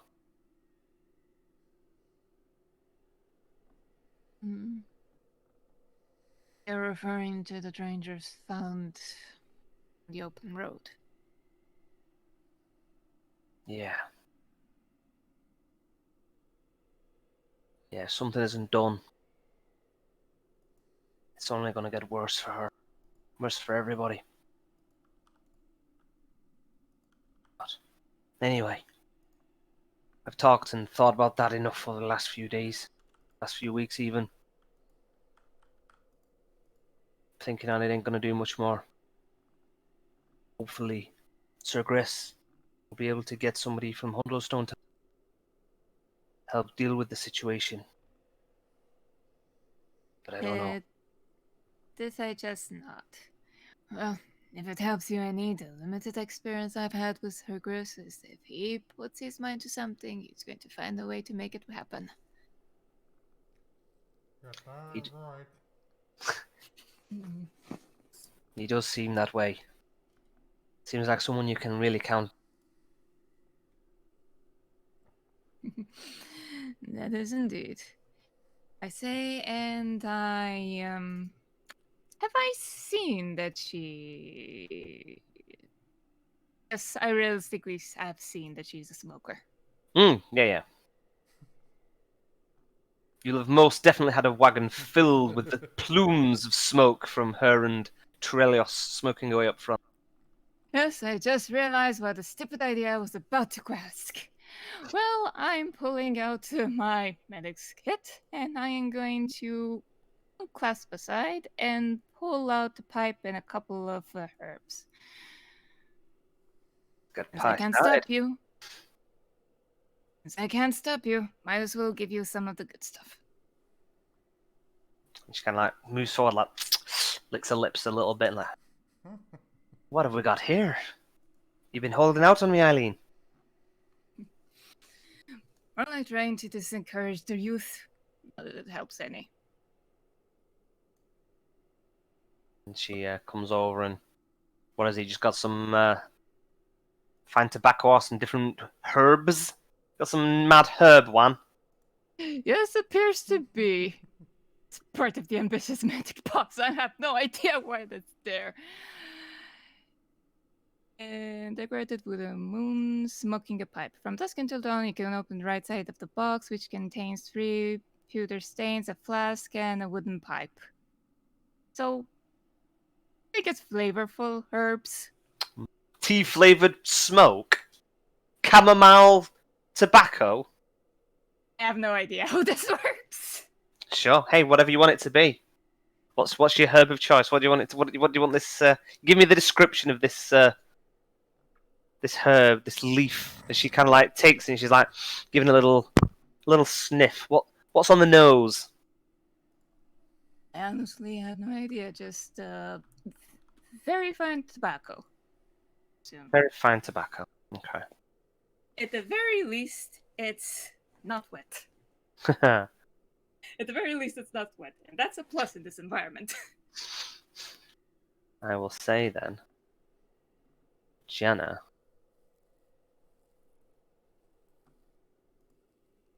Two.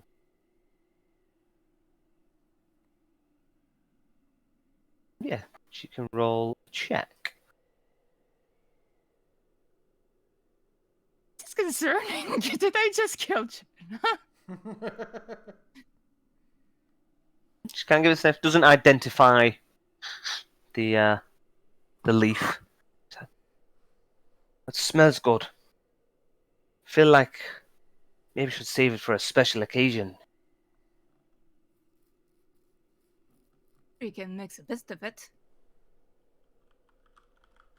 And she kind of like, all right, gives it a little crumble into a pipe and pulls out this little flint and steel with a little kind of like covering up a little flick, like doing it all in one hand. Covers it up and gets the pipe going pretty quickly. Oh, I pat her back. I'm all right. Thank you. It's got definitely got a southern blend to it. Can't place it, but it's definitely fine. Thank you. And she seems instantly more relaxed, like a little smile quirks on her face. She gives an eye around into the darkness. Well, don't think it'll be too long now until first sun's up. Start getting the horses ready, and then we'll wake everybody in a little while. At this, I nod to her. As you will. You know this best. Still an hour or two yet, but not far off. She kind of like perches on the back end of the wagon, feet not touching the floor, just having a little smoke and kind of wrapping herself up a little bit warmer with the covers. And little else happens for the rest of your watch, and morning starts to break as the rest of the group are roused. And you are roused with kind of like the noise of clinking as Gianna and Eileen helping if she wishes, kind of like attaching the horses back to the wagon. And she kind of like calls into the back like, "We'll eat on the road. Might as well get moving. Still not liking the look of this weather. Actually, speaking of, let's have a look. Let's roll a d4. Where are we at with this bad boy? Oh! How bad is it? Pretty bad, guys. Pretty bad. It's hard to tell whether it's getting any worse, but it definitely, sure as shit, ain't getting any better. And Jerry says, "We'll get a move. If we get a move now, we should make it by night. No point stopping on the road again, but the roads are going to start getting a little bit worse as we get closer. Like a little bit more hairy." And she's kind of like climbing up into the seat and kicking the horses around, and the wagon is already on the move as you're all kind of like, still having a stretch and still kind of like rolling shoulders and like rough night's sleep on hard wagon bed. And as you drive, forgetting that you left Lord Ramsay under the wagon. Shed! Back. We're turning back. My lord, here are the two halves of your son. Okay, so he's loaded into the back. He's loaded. He's loaded back into the wagon. Yeah, he's just kind of like frozen. Yeah, not like like a trebuchet or anything. Yeah, loaded. The term in general is. You'll arrive at Hundleston by the end of the day. Helen will get there in 28 seconds. Okay, who's up front? On the move? I guess we'll stay as we were, unless Okay. someone wants to. Cool. If Eileen wants to continue her bonding. Yeah, I guess if she wishes. I Might as assume we well. can. We'll discuss about the youth. Sure. So the two of them, kind of like having a little kind of idle chat. Again as usual. It's a nice journey, and you can kind of like feel a few moments where, as on the road, as the wagon's going, kind of like a sudden lurch to the side as it kind of like hits ice on a bit of a camber on the road, and the wagon just kind of like skids slightly. You kind of like feel it shift out, and as the kind of like horses are pulled a little bit with it, and kind of they almost like go into a little bit of a faster trot, and then she has to kind of whoa, rein them in. It's getting a bit dicey, and as it starts getting darker, it's getting worse. But takes for yours. It is a day of travelling. Just smash a ration. Smash a ration. Smash a gram and smash a ration. Yeah. I assume we are getting our hit dice back. Or Yes. die. Yeah, you can all take long rests. Yep. Mhm. Sure. You can all use lantern of obedient fire.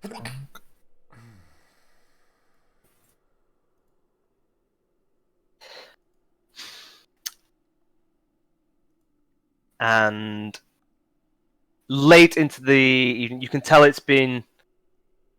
You're kind of like traveling in the dark now, whereas before, Jenna was coming off the road before it started getting too dark. Now you are traveling by night. There is a lamp that's kind of like out on a rod in front of the horses, but they seem to be pretty obedient. They kind of handle it pretty well. And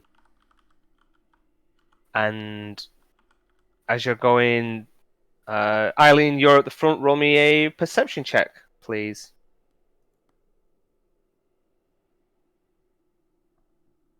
Nice. As you're going, you kind of see in the distance, kind of like a little break in the sun, the flicker of light and kind of like a looming shadow in the distance, and just like a sigh from Jen as you both kind of like seem to see it at the same time. We're there. We're there. Kind of like Reach Handlestone. we have. Oh, thank fuck. Thank fuck indeed. And as you're kind of like approaching in the wagon, what you're coming up to is essentially a large Motten Bailey town. Let's throw some. I'm fairly certain it's a piece of art. There's really not. Is this not a? See, I don't know. I know Nope. I own the rhyme book. I've not looked into it. Is this not somewhere that's actually in the adventure yet? This isn't a Oh JRPG. no! You do not. You do not start in Hundlestone by any means. Mm. None of this has got anything to do with the No, campaign. no. I mean, I've heard 10 towns obviously being Yes. mentioned. But Yeah. for some reason, I thought I'd seen Hundlestone mentioned. Nope. Cool. Hundlestone is the route between. It's where the 10 trail starts going into 10 towns. So if you've ever seen on the wiki, that. No. But no, the actual rhyme starts. You kind of like decide which of the 10 towns you start in. Okay. Cool. So approaching the town, there is this kind of 15-foot high wooden spiked palisade that goes around as far as you can see going off into the distance. The land is quite crooked. It's very uneven and rocky, kind of like you've seen what the terrain is like of this region. It is, if anything, a little bit harsher. This further west, or a little bit more north, getting a little bit closer to the mountains. And The road evens out a little bit. It's not quite as dangerous. It feels firmer, but you kind of like a look out of the wagon. It is covered in like 2 inches of snow. This place is getting a good blast of winter still. And the gates are still open. There's 2 fluttering lanterns that are hung on either side of these wooden gates that appear to be manned by 2 guards. And hold there! And Jenna pulls up the horses. Guard comes over. It's got like a shallow helmet with a wide metal brim around it. He's got this big pike, and comes over, and he's dressed in quite heavy furs. Kind of looking at him, it would be more of a struggle for him to fight in these furs, but clearly they are more bothered about staying warm out in the cold than they are defending at the moment. Their first and last mistake. The man comes over, and as he's like, "Ah, you, Jenna. That's been a while. How goes it?" She's like, "The roads are still bad. Doesn't seem to be clearing up any more south." "We're getting the worst of it. You should have stayed down there, back where you were, Luskan." She gives a nod. "You've got friends with you." And she looks into it's back behind her into the wagon, and Eileen. I waved at them. Friends. I'd say so. It looks like they're might be heading up towards 10 towns into the Dale. Well, can't say I'd recommend it, but folks got to do what folks got to do. And anybody that's kind of like moved up towards kind of like the head of the wagon. Yeah. This kind of man, he's kind of cloaked a little bit in shadow. There's still the lantern of the horses, but he's there's obviously toll for coming in. And she's like, "Of course, no problem." She pulls out this little pouch, and he kind of holds his hand up. He's like, price has doubled." She kind of like looks at the pouch, looks at. "What do you mean the price has doubled?" "Don't blame me, Jenna. I don't make the rules, I just follow them. I'm down from the Baron himself. Times are hard. Not as many people coming through, and them that do, they're the ones that are paying for it." Doubled to what? What did you say? Doubled to what? 20 gold. She kind of like shakes her head. "You know, you're going to be making it so it's not even worth coming here. That'd be most people's stock. Like I said, just following the orders. Look, you know you're going to pay it, Jenna. There's nowhere else around here. Nowhere else to go. Unless you want to try and cut off the road and head down to Fireshire." I will slowly approach him. Oh, you're getting out of the wagon at the back? Yeah. Okay. To head. I will, slowly approach and just sort of stop and size him for a second, and then Kind of like you see him physically kind of like adjust and kind of like grip this large pike that he's got that stands like 2 feet above his own head. yeah, and I will hand over 20 gold, which I have already marked off my character sheet, and I will just give a nod that I hope makes it clear I don't approve. And he kind of takes it and just gives you the same nod back that he clearly doesn't approve of having to take it. And yeah, I will. I suppose by this point, if we're at a place, if there's room for me to squeeze on the front instead of climbing back in the back, or Sure. it's not a lot of full days riding, is it? Just pushes Eileen Hanging off as he gets out. Just drags her You off. know what? We I'm can thinking of like the switch. kids We standing on can the back switch. corner of the bus. We can switch if you wish. No, I'm sure there's reading something. And, I can sit here. I think that we're small enough. yeah, that's true.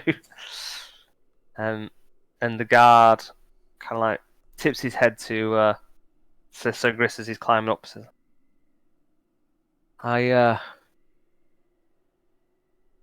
just be careful inside. There's a lot of desperate people these days, Jenna. And then he kind of like looks Sir Gris up and down. Says, looks like you've got the company to handle. How would we go about an audience with the Baron? Baron. Sorry, what did you say? Well, I thought you said, you did say it was Baron. Yeah, no, he is the Baron. He is the Baron. Yeah. It's more his surprise than mine. Sorry, it sounded like you. The fucking who? Don't you mean the Chief King? Not the Baron, the big man. The Baron. Indeed.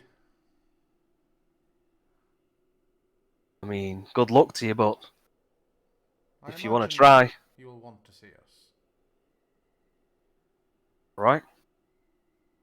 Well, A corrupt head guard through. to report. We are here chiefly in the first instance responding to his petition for the recovery of his son.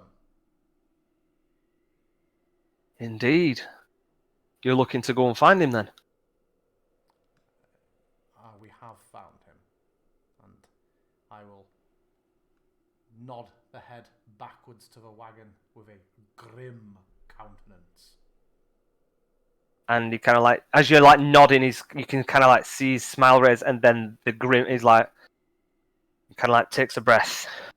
Right, you are. Head straight through. Jenna knows the way. Follow the road up to the Bailey.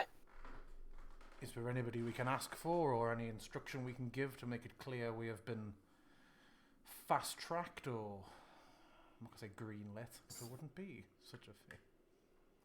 I'm sure that you've got everything in the back of that wagon to get you straight to the door. Indeed.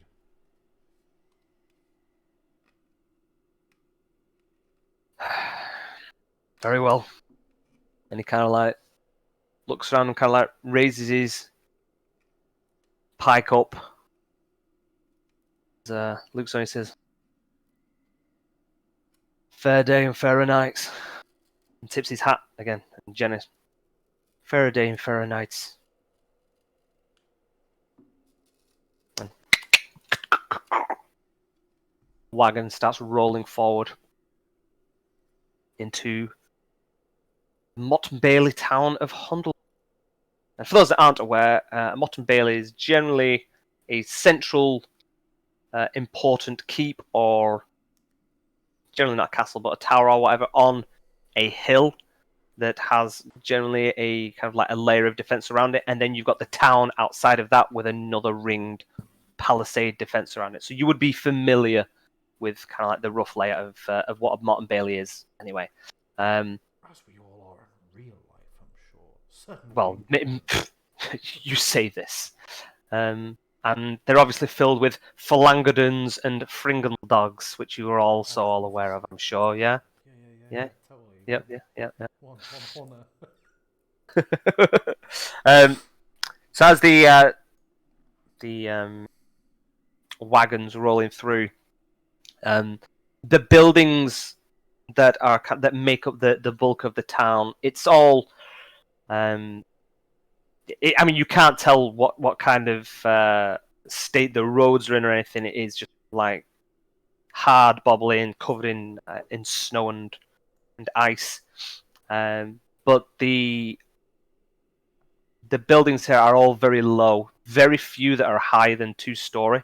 These got these wide wide bases, but kind of quite pitched rooftops to obviously keep snow off them. And they're all big, thick stone that, like, looking around from the entrances to these buildings, it's usually like a little step going down, so they're built lower into the ground. Looks like they kind of like dig out a hole and build down a little bit. So even though they're not like necessarily over 2 stories, they are deeper, so they're actually, you know, still full-sized houses. Whereas in the middle, from the shadow that you can see where the Bailey is, as you're kind of like going up this central road, and this central road goes from the gate, kind of like weaves around a little bit, and then kind of like reaches the base of this hill.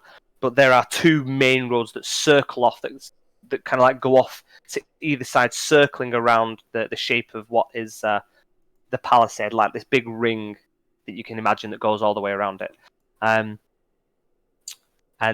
the kind of the streets are these concentric rings leading to this hill, and it is a fairly wide road. You know, it's a good 15 feet wide that kind of like travels up the hill, kind of like halfway around it, and then cuts back.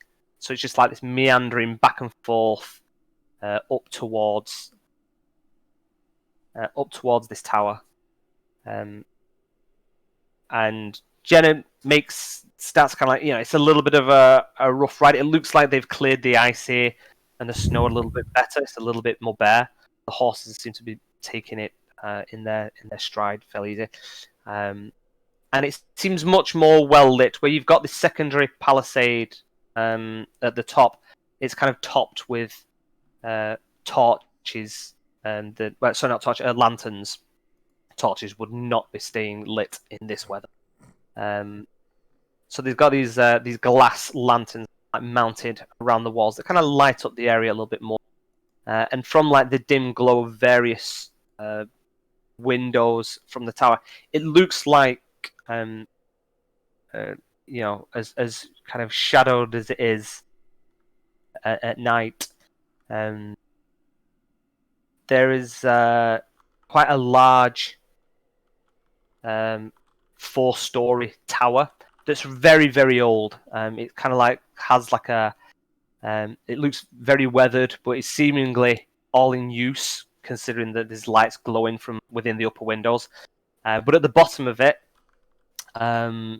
you can kind of like just about see over the top of the palisade the roof of some sort of newer style, looks more southern styled manor house that's attached to the bottom of the tower. But as you get there, the gates to this palisade are closed, and there are 2 people on the top of the fence, the kind of like the parapet type thing, looking down. Halt! Who goes there?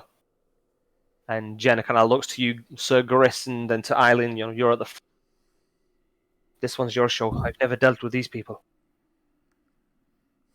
Good evening. Your man at the gate, the toll taker, directed us to you. We're to see the Baron, and he was of the opinion you'd let us through pretty sharp when you hear why we're here.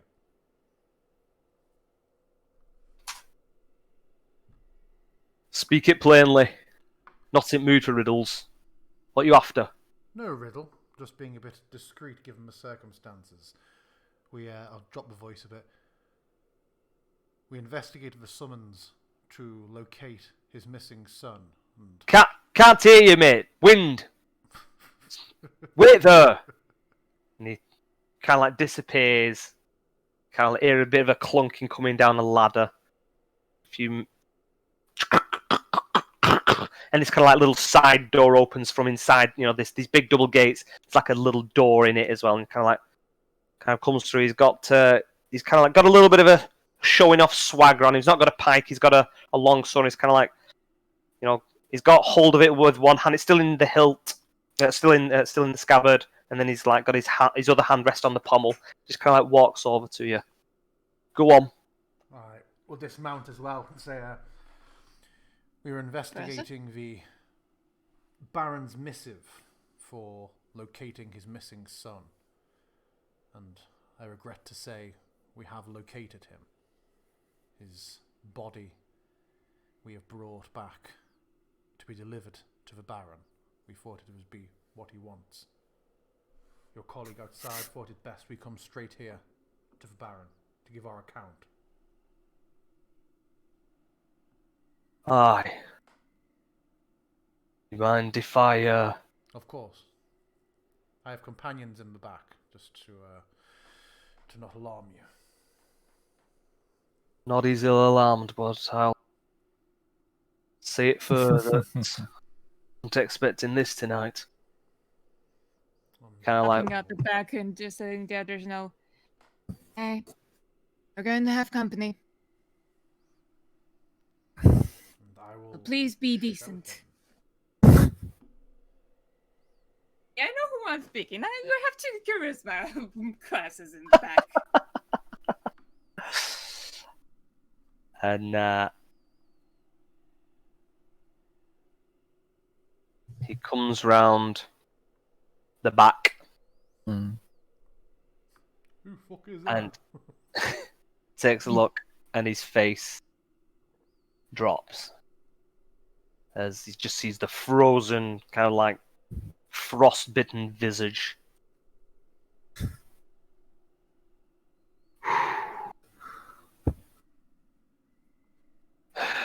God take him and preserve. Right, you are.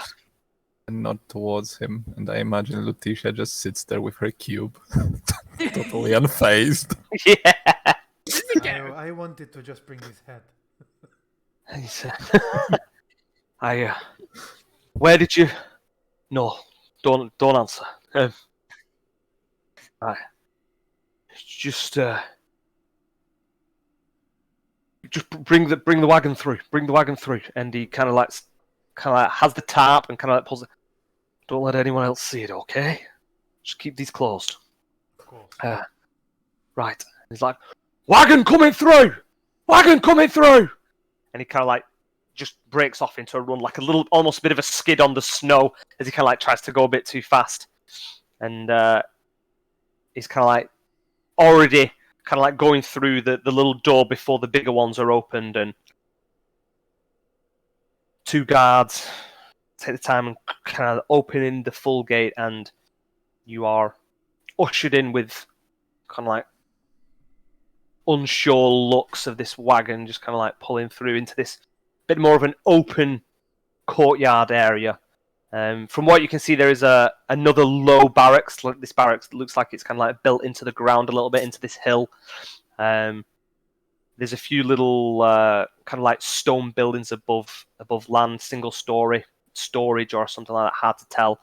Kind of like all around the palisade, you can see that these lanterns are glowing, but it looks to be not massively unmanned. There's less than half a dozen guards that you can see kind of casting a glance around here.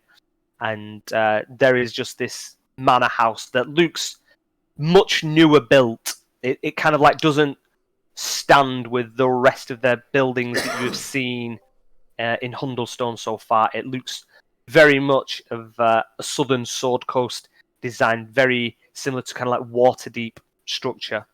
Yeah,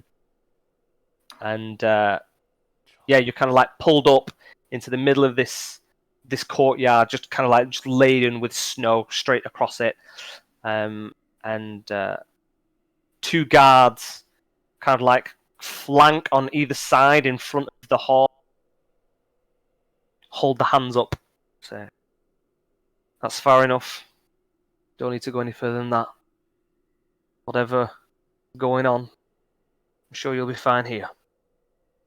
Is our man still with us? He is gone. He has run off. When he went through the doors, by the time the double doors were opened, there's no sign of him. I expect the Baron will be here momentarily. Yes, and I imagine he will be asking where are we going and what is our business here, besides the... I will look to the guards and say, your colleague seems certain the Baron will be coming to us with all haste. That being the case, would he not want us to be closer? Will the Baron be happy to come out to here? Has your colleague told you what our cargo is? And they kind of like look at each other. No. What have you got? The man who ran past, he's your superior, yes?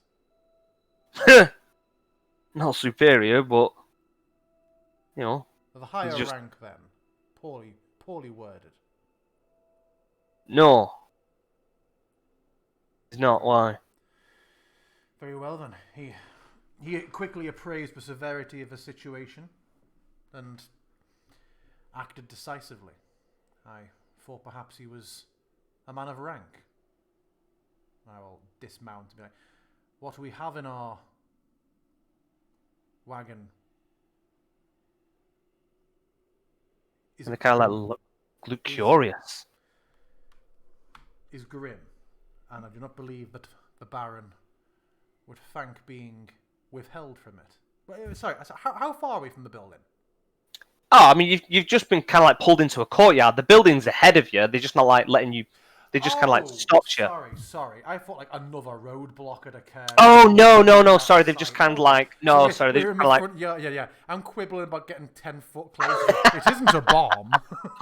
Okay, sorry. Okay, then. Yeah. I will just dismount and wait. Okay. And you wait. In fact, I want to just double check and make sure he's in a bit of a dignified. In fact, there's a hatch. There was a hatch from front to back, wasn't there? I will just ask Trelelios quietly to make sure that the boy Baron is, or the younger, the Baronet is dignified. I mean, he is as stiff as a board. he is, other than snapping bones and potentially shearing his fucking limbs off, there's not that much movement to him. A moment like, maybe a sheet don't- for him. Okay. I don't imagine we would put any crates over the body, so probably presentable Sure. as well as possible. Circumstances. After some time, there's a heavy breathing in the. I really like frozen bodies. That one was me, I suppose, exhaling.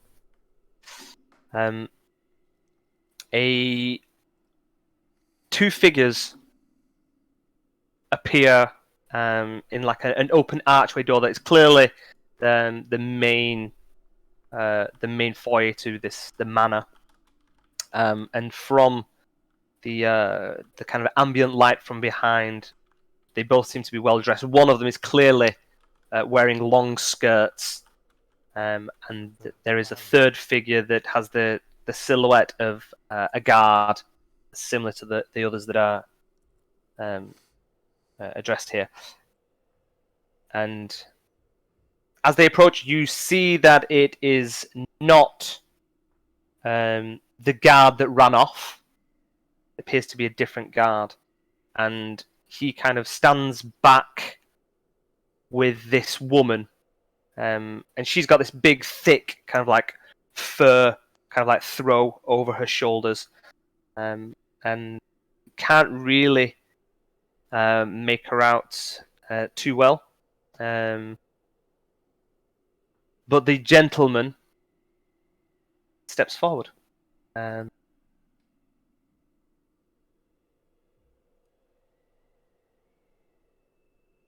And he approaches the wagon. I do imagine me and Lutetia would be outside of the wagon at this point. It's Sure. a bit awkward otherwise. Does he look to be grief-stricken already? Do you think he's been told, or just been told there is a wagon here? Roll me a perception check. And this is the gentleman that comes forward. an older gentleman. And there is kind of like, as he kind of steps forward, he looks. There are traits about him that look similar to the figure, but the figure is very much seen better days. Yeah. It's hard to tell. You are Baron Rancy? And he nods. Says, I am. I believe. You believe you have my son. Sorry, it would be an insight check. See whether he looks grief-stricken as opposed to a perception. You can roll me an insight check if you wish to. Okay. He seems cold and very... Not as cold as his son. Yeah, cold and composed. Cold and composed, Yep. I will say. Rest assured, I truly hope I am mistaken, my lord. I will show you first, and then, if appropriate, we will inform you as and when you are ready. I will head to the back and open the door and just step back, and I will dip my head.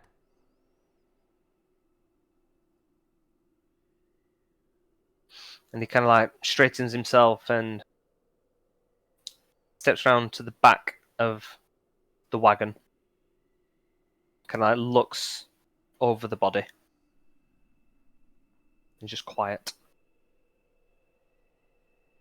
And then from the front, you just hear, is it him? Is it him? And Lord Rancy kind of looks along the body again, looks at the face, looks up at you. No. This isn't my son. And he turns away, starts walking back towards the guard and the woman. And as he's kind of walking past the two guards that are at the front, that were kind of like stood in front of the horses, these people have been mistaken. They thought they had brought me, they have not. They are excused. He kind of like turns back and says, thank you for your well-meaning. I think this is bullshit because Bogard recognised it, but I will in character, I'm going to assume he wants to spare his wife Oh yeah. the grief, maybe. So I will raise an eyebrow to him and say, my lord, our route takes us beyond Hundlestone into the Dale. Would you permit us to lay this poor soul to rest here in Hundlestone, rather than us take him with us and give him an undignified burial in the wilds? And he pauses and turns around and do what you will, this poor wretch. There are priests and holy men in the town. They will be able to do what they will and give him the rest he needs.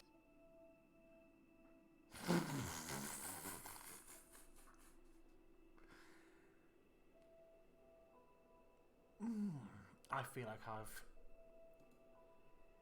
monopolised RP for a while, so I'll see what anybody else wants to do about this bizarre situation. I'm mostly trying to figure out if this is him being in denial or if he's how aggressive As he's himself. as he's walking back towards, like, back past the gates, you see the woman kind of like rush forward a little bit, and she kind of like comes close to the horses so that the lantern uh, kind of like, I'm not sure whether I actually showed the picture of Lord Ransom before. I think I did. You did, yeah, but you just opened it a second time at first. Like, he's married to his twin. That would have been a She does twist. that weird thing where she could be 15 or she could be 50. That's for Silka. This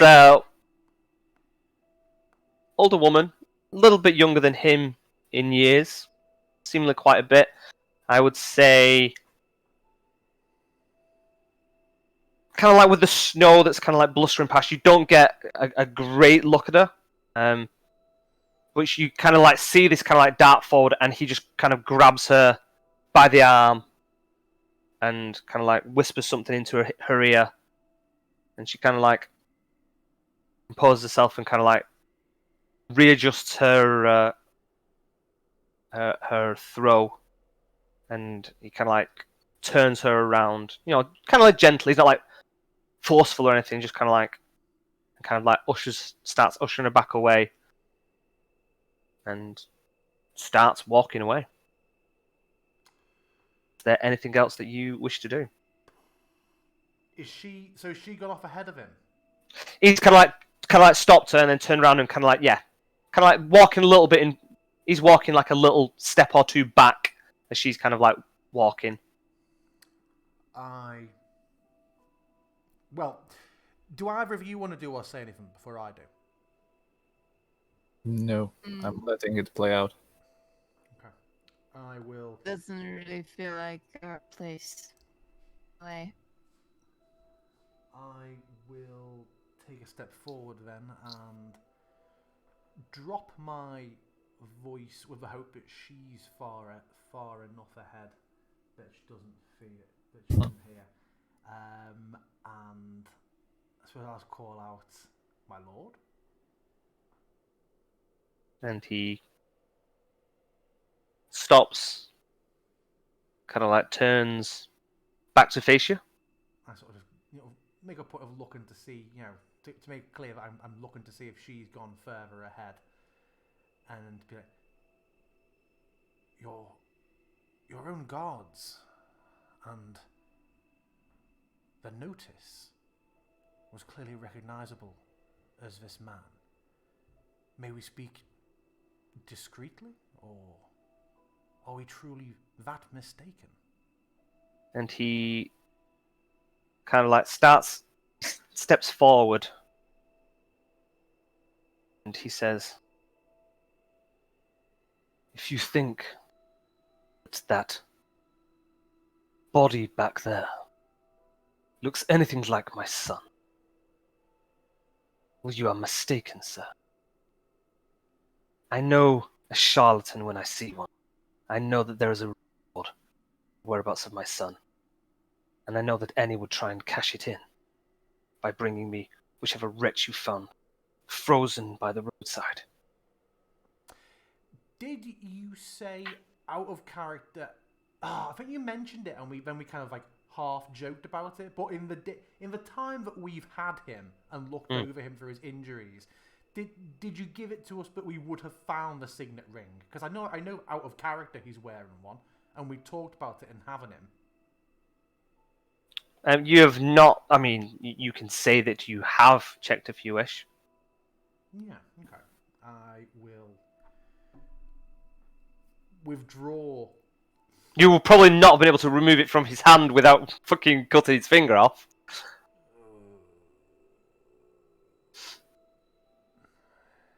I will. Then I'll say, we seek no reward. We were passing through the area. We were passing through Hundlestone anyway. He wears what I believe to be your signet ring, my lord.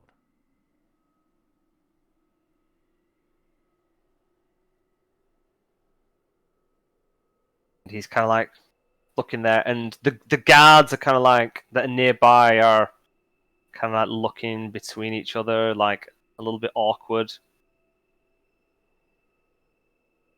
And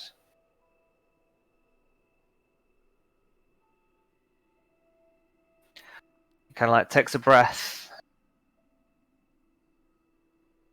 That is not my son. And he turns and starts striding away.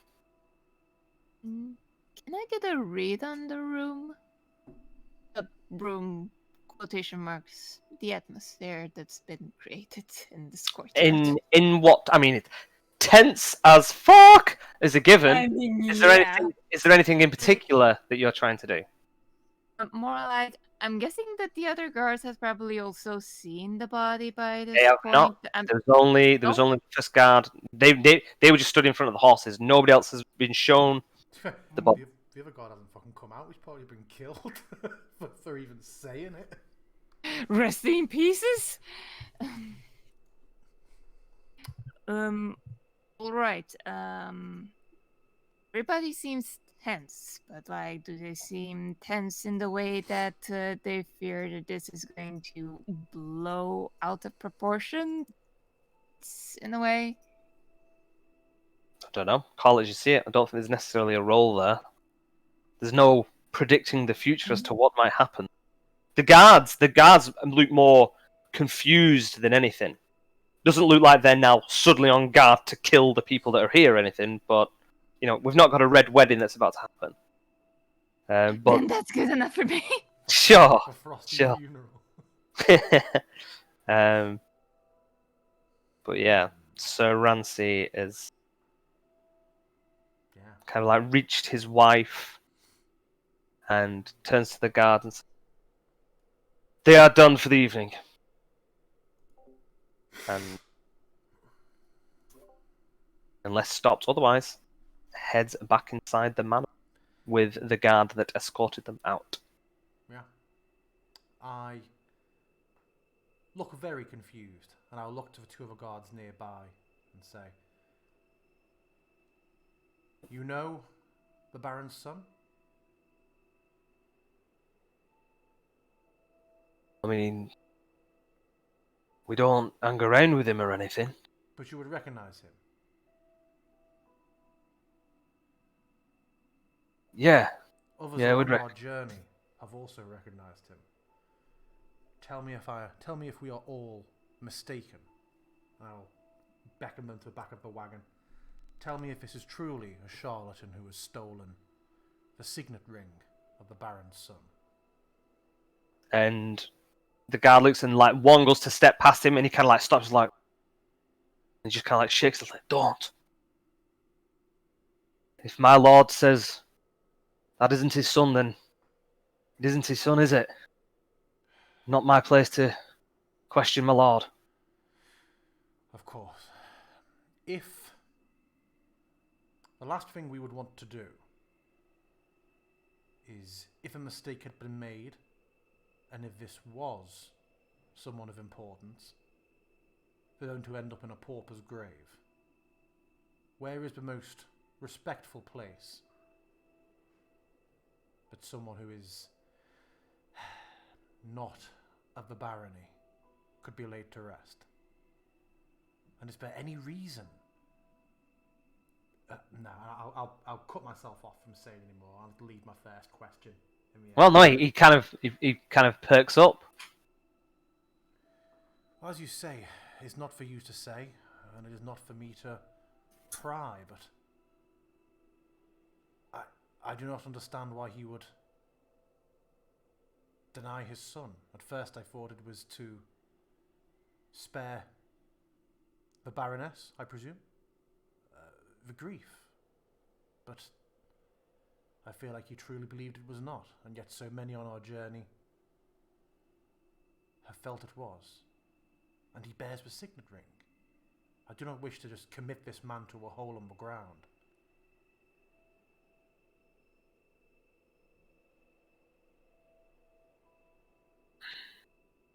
I don't know. I can't speak on that. But if you take him down, back into the town. There is the Church of the Ribboned Hand. They will take whoever it is you have back there, and they will make sure that the rites are said and it is put to rest. If that's what his lordship recommends, then that is what I would suggest that you do.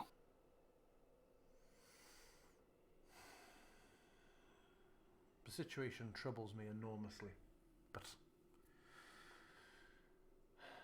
I appreciate your loyalty and I appreciate your counsel.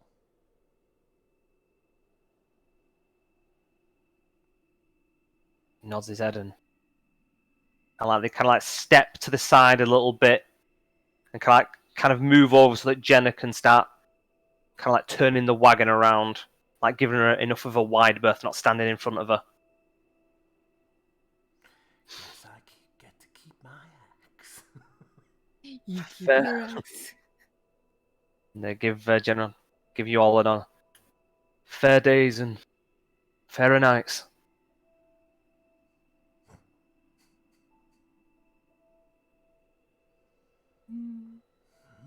So as we take our goodbye, they're not looking after us, are they? What do you mean? Like we're not considered suspicious people after that. No.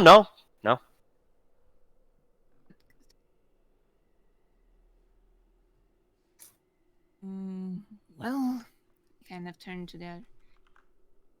Is we're going to need to find the grave digger now. Indeed, Suppose Church of the so. Ribboned Hand. Is that a I assume- church that we would have heard of before? Which deities do you worship individually, if you wish to say out loud? If you do not, then you can go hard pass. Elembor. Kellamvor. Kellamvor. Badass. Ooh. That's very interesting. I wasn't exactly I having don't- much choices. I don't Meta outright speaking. worship, but I'm in an organisation that respects and venerates Torm, Tyr, and Helm. So I would have knowledge of their practices, This collection. but I'm not a worshipper. I have professional knowledge. A helpful dose of respect for the gods in a world where gods exist and manifest is healthy.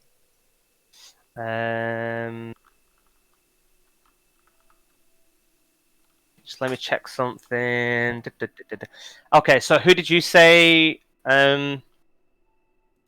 Gris? Torm, Tyr, and Helm. Tom, Tyr, and Helm. Okay, well, I'm going to say that given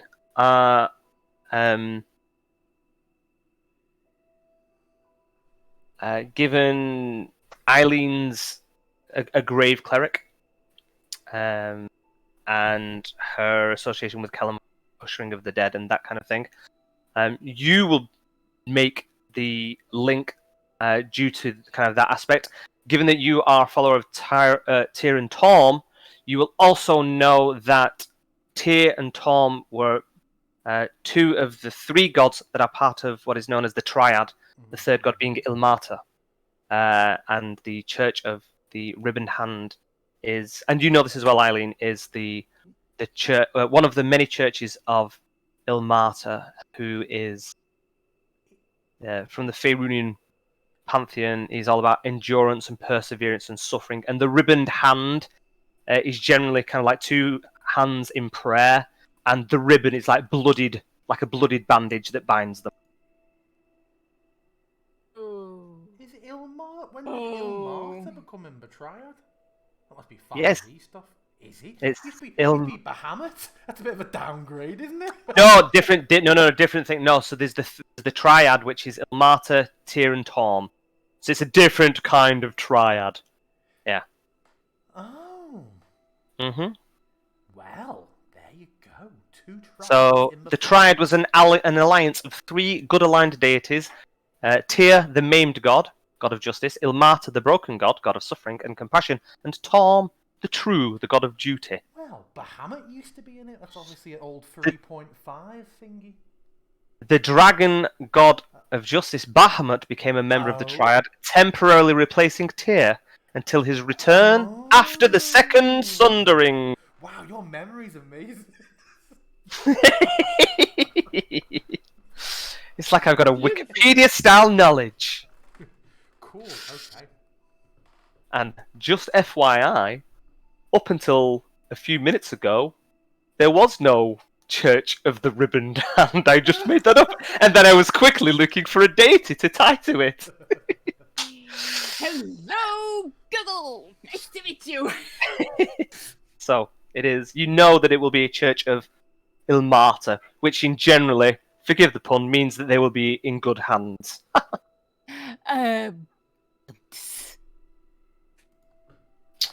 So,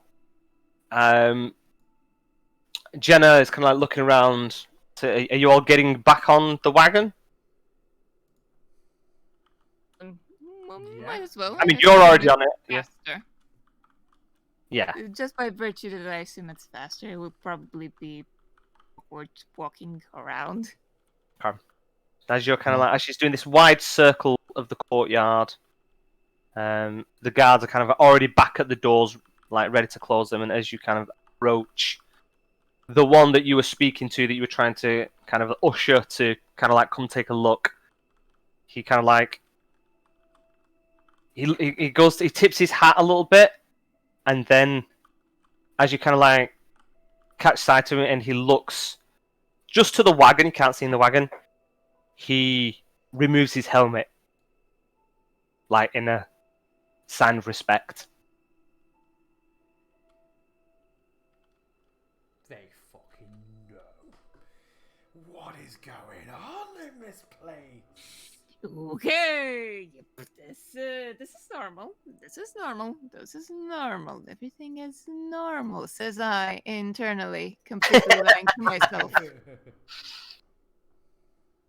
Absolutely, completely lying to myself. Reward? Have you got the reward poster? I think we do.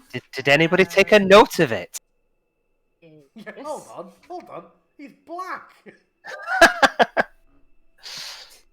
Something like 2,000 gold pieces. Oh, something like? You just added that in there, have you? No. Oh, I actually did write it down. Whereabouts? I was waiting for it. That is not son my of Lord son. Renzi. Because there is a reward for finding out, dealing with the problem that was bringing on this winter on the attacks. 1,000 gold for removal of a creature. And then 2,000 because the reward was higher for finding out what was going on with the sun. An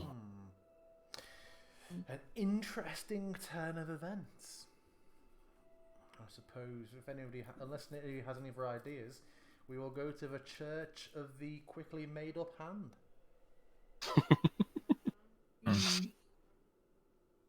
Okay, well, trundling down the road, and Didn't Yeah. we?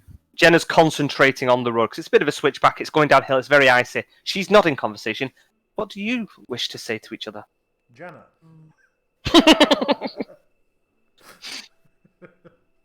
Well, that was a thing that has transpired. Indeed. What do you think of it, Turelius? Did we not also wish to talk with the Lord about the beasts that we have met? I feel... I suppose this is now also lost. I don't think that man would want us to come back and to speak to him again. Would he now? The There is a gods. possibility for him to not have spoken to us even if we would have brought it up. Don't think the moment landed too well. Well, he openly accused us of charlatanery. I'm only surprised It's that not so even much us... an outright accusation. Yes, I'm only surprised that he treated us so, all things considered, gently. if he really believed that we are trying to deceive him about such a matter. My Would assume. instinct is that he will come or send someone to us. I feel he was either in denial himself, or he was trying to spare his wife some upset. Oh yes, He that was my. He must have known. His men certainly knew. If he comes to us, or if anyone sends for us, we can discuss the issue of Yes. the ice troll. If not, I feel at least 3 guards here now hold us in respectful esteem. I will pen a letter with further details of the frost troll and ask one of them to deliver it. It is most peculiar. I'm just thinking. Is it to spare his wife, or is it to spare the name? I have no idea, but does the... Should probably ask in town if the Baron has had any other heirs to speak of.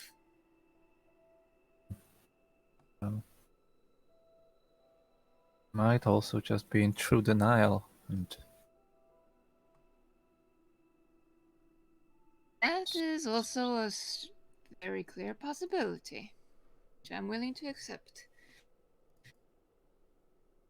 But there is one thing to keep pretense up for front of a spouse, but there's another thing when you're trying to completely mask up a reality that can't be contested.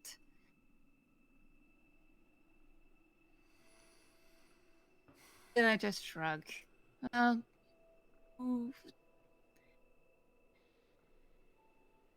Burial rites are for the living. They're hardly ever for What? the dead.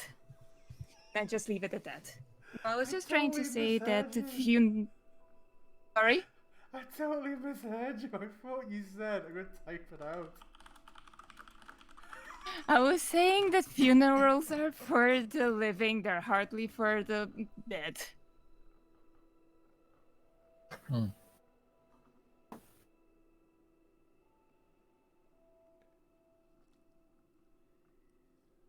Okay.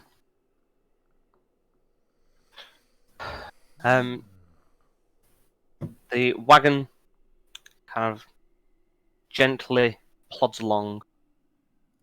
Jenny seems to have a good knowledge of where everywhere is in Hundlestone, and pulls the cart up to the again, it's another low building. Seems like single story. Very sharp pitched roof. But in the kind of like big, thick rough stonework of the face of the building, there is this carved big circle, like 3 foot in diameter. It's kind of on the front of this building that has these 2 hands in prayer with this ribbon wrapped around them. There aren't steps going down into the building. There's kind of like it is like a lower ramp, like a path that leads down to it, to a single wide, heavy, thick, dark wood door. This big arch, big black kind of metal fittings, very, very traditional and church style. And it has got a thick slate roof. It's just all dark stone, and there are glass windows, 2 glass windows flanking each side of the doorway. it's not a massive building, and there's light coming from the inside. And, Jenna says, I would say that you should be discreet about taking the body.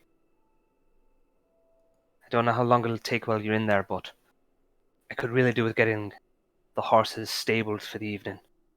Pretty exhausted already. She kind of like looks around, Can you kind of give us like gestures. 5 minutes? Hmm? Can you give us 5 minutes? Just so we're not dragging a body straight in there. At least let them know what we're about to bring in. Of course, that's no problem. But I imagine there's going to be questions for you all when you're in there. I can wait around for as long as you need, but and she kind of like just trails it. Just let me know if it's going to be a while. Indeed. And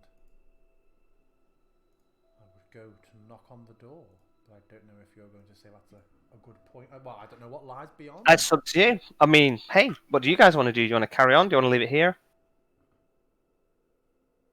I feel we've got more than I thought we would do without Letitia. I did not think we were going to get into Hundlestone. I thought you were going to throw a random encounter and have us end as we were. Ugh! We've been on that fucking road long enough. Up to you both. I'm happy. I feel like we've got a good amount done. We've got there. We've got the first conversation, and we're about to start a second lot of dialogue. Yeah, and we're about to start a new set of conversation instead of having Aggie miss multiple things. What do you both think?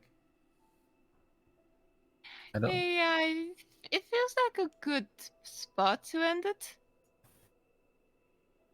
Well, let's do. I'm so confused by that interaction. Infusing a not sure what's going on. Wait, or infusing an in character confused, or ooh, okay. Well, I'm confused in character. I'm extremely curious out of character. Okay, good. As long as it kind of made sense, but didn't make sense. Totally, Sure. totally, yeah. Not as in, that encounter was convoluted or poorly designed. No, Sure. it all worked narratively, but it was just like I was completely blind. Yeah, same. I was completely blindsided by the lady. I just assumed. I just assumed that it is not worth trying to get his attention and stuff. I just straight up, my first thought was that he is hiding it because of her. That's why I didn't want to like push on it. Mm-hmm. The moment. Okay.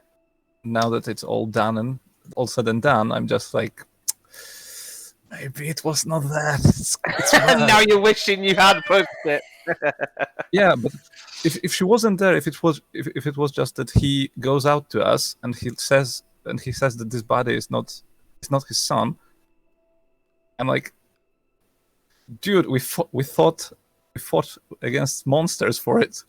We have like, wow. we've seen a troll. We've been through the whole gauntlet to get this body, and it was where your son has been, like in the right place. We had a lot of arguments, I feel, to push the conversation further, but I felt like it's not the right moment when she is right there, and it might be his idea of sparing his wife. I'm getting strange vibes in a way because, yes, one theory is that he's in denial. The other would be that he's trying to spare her feelings.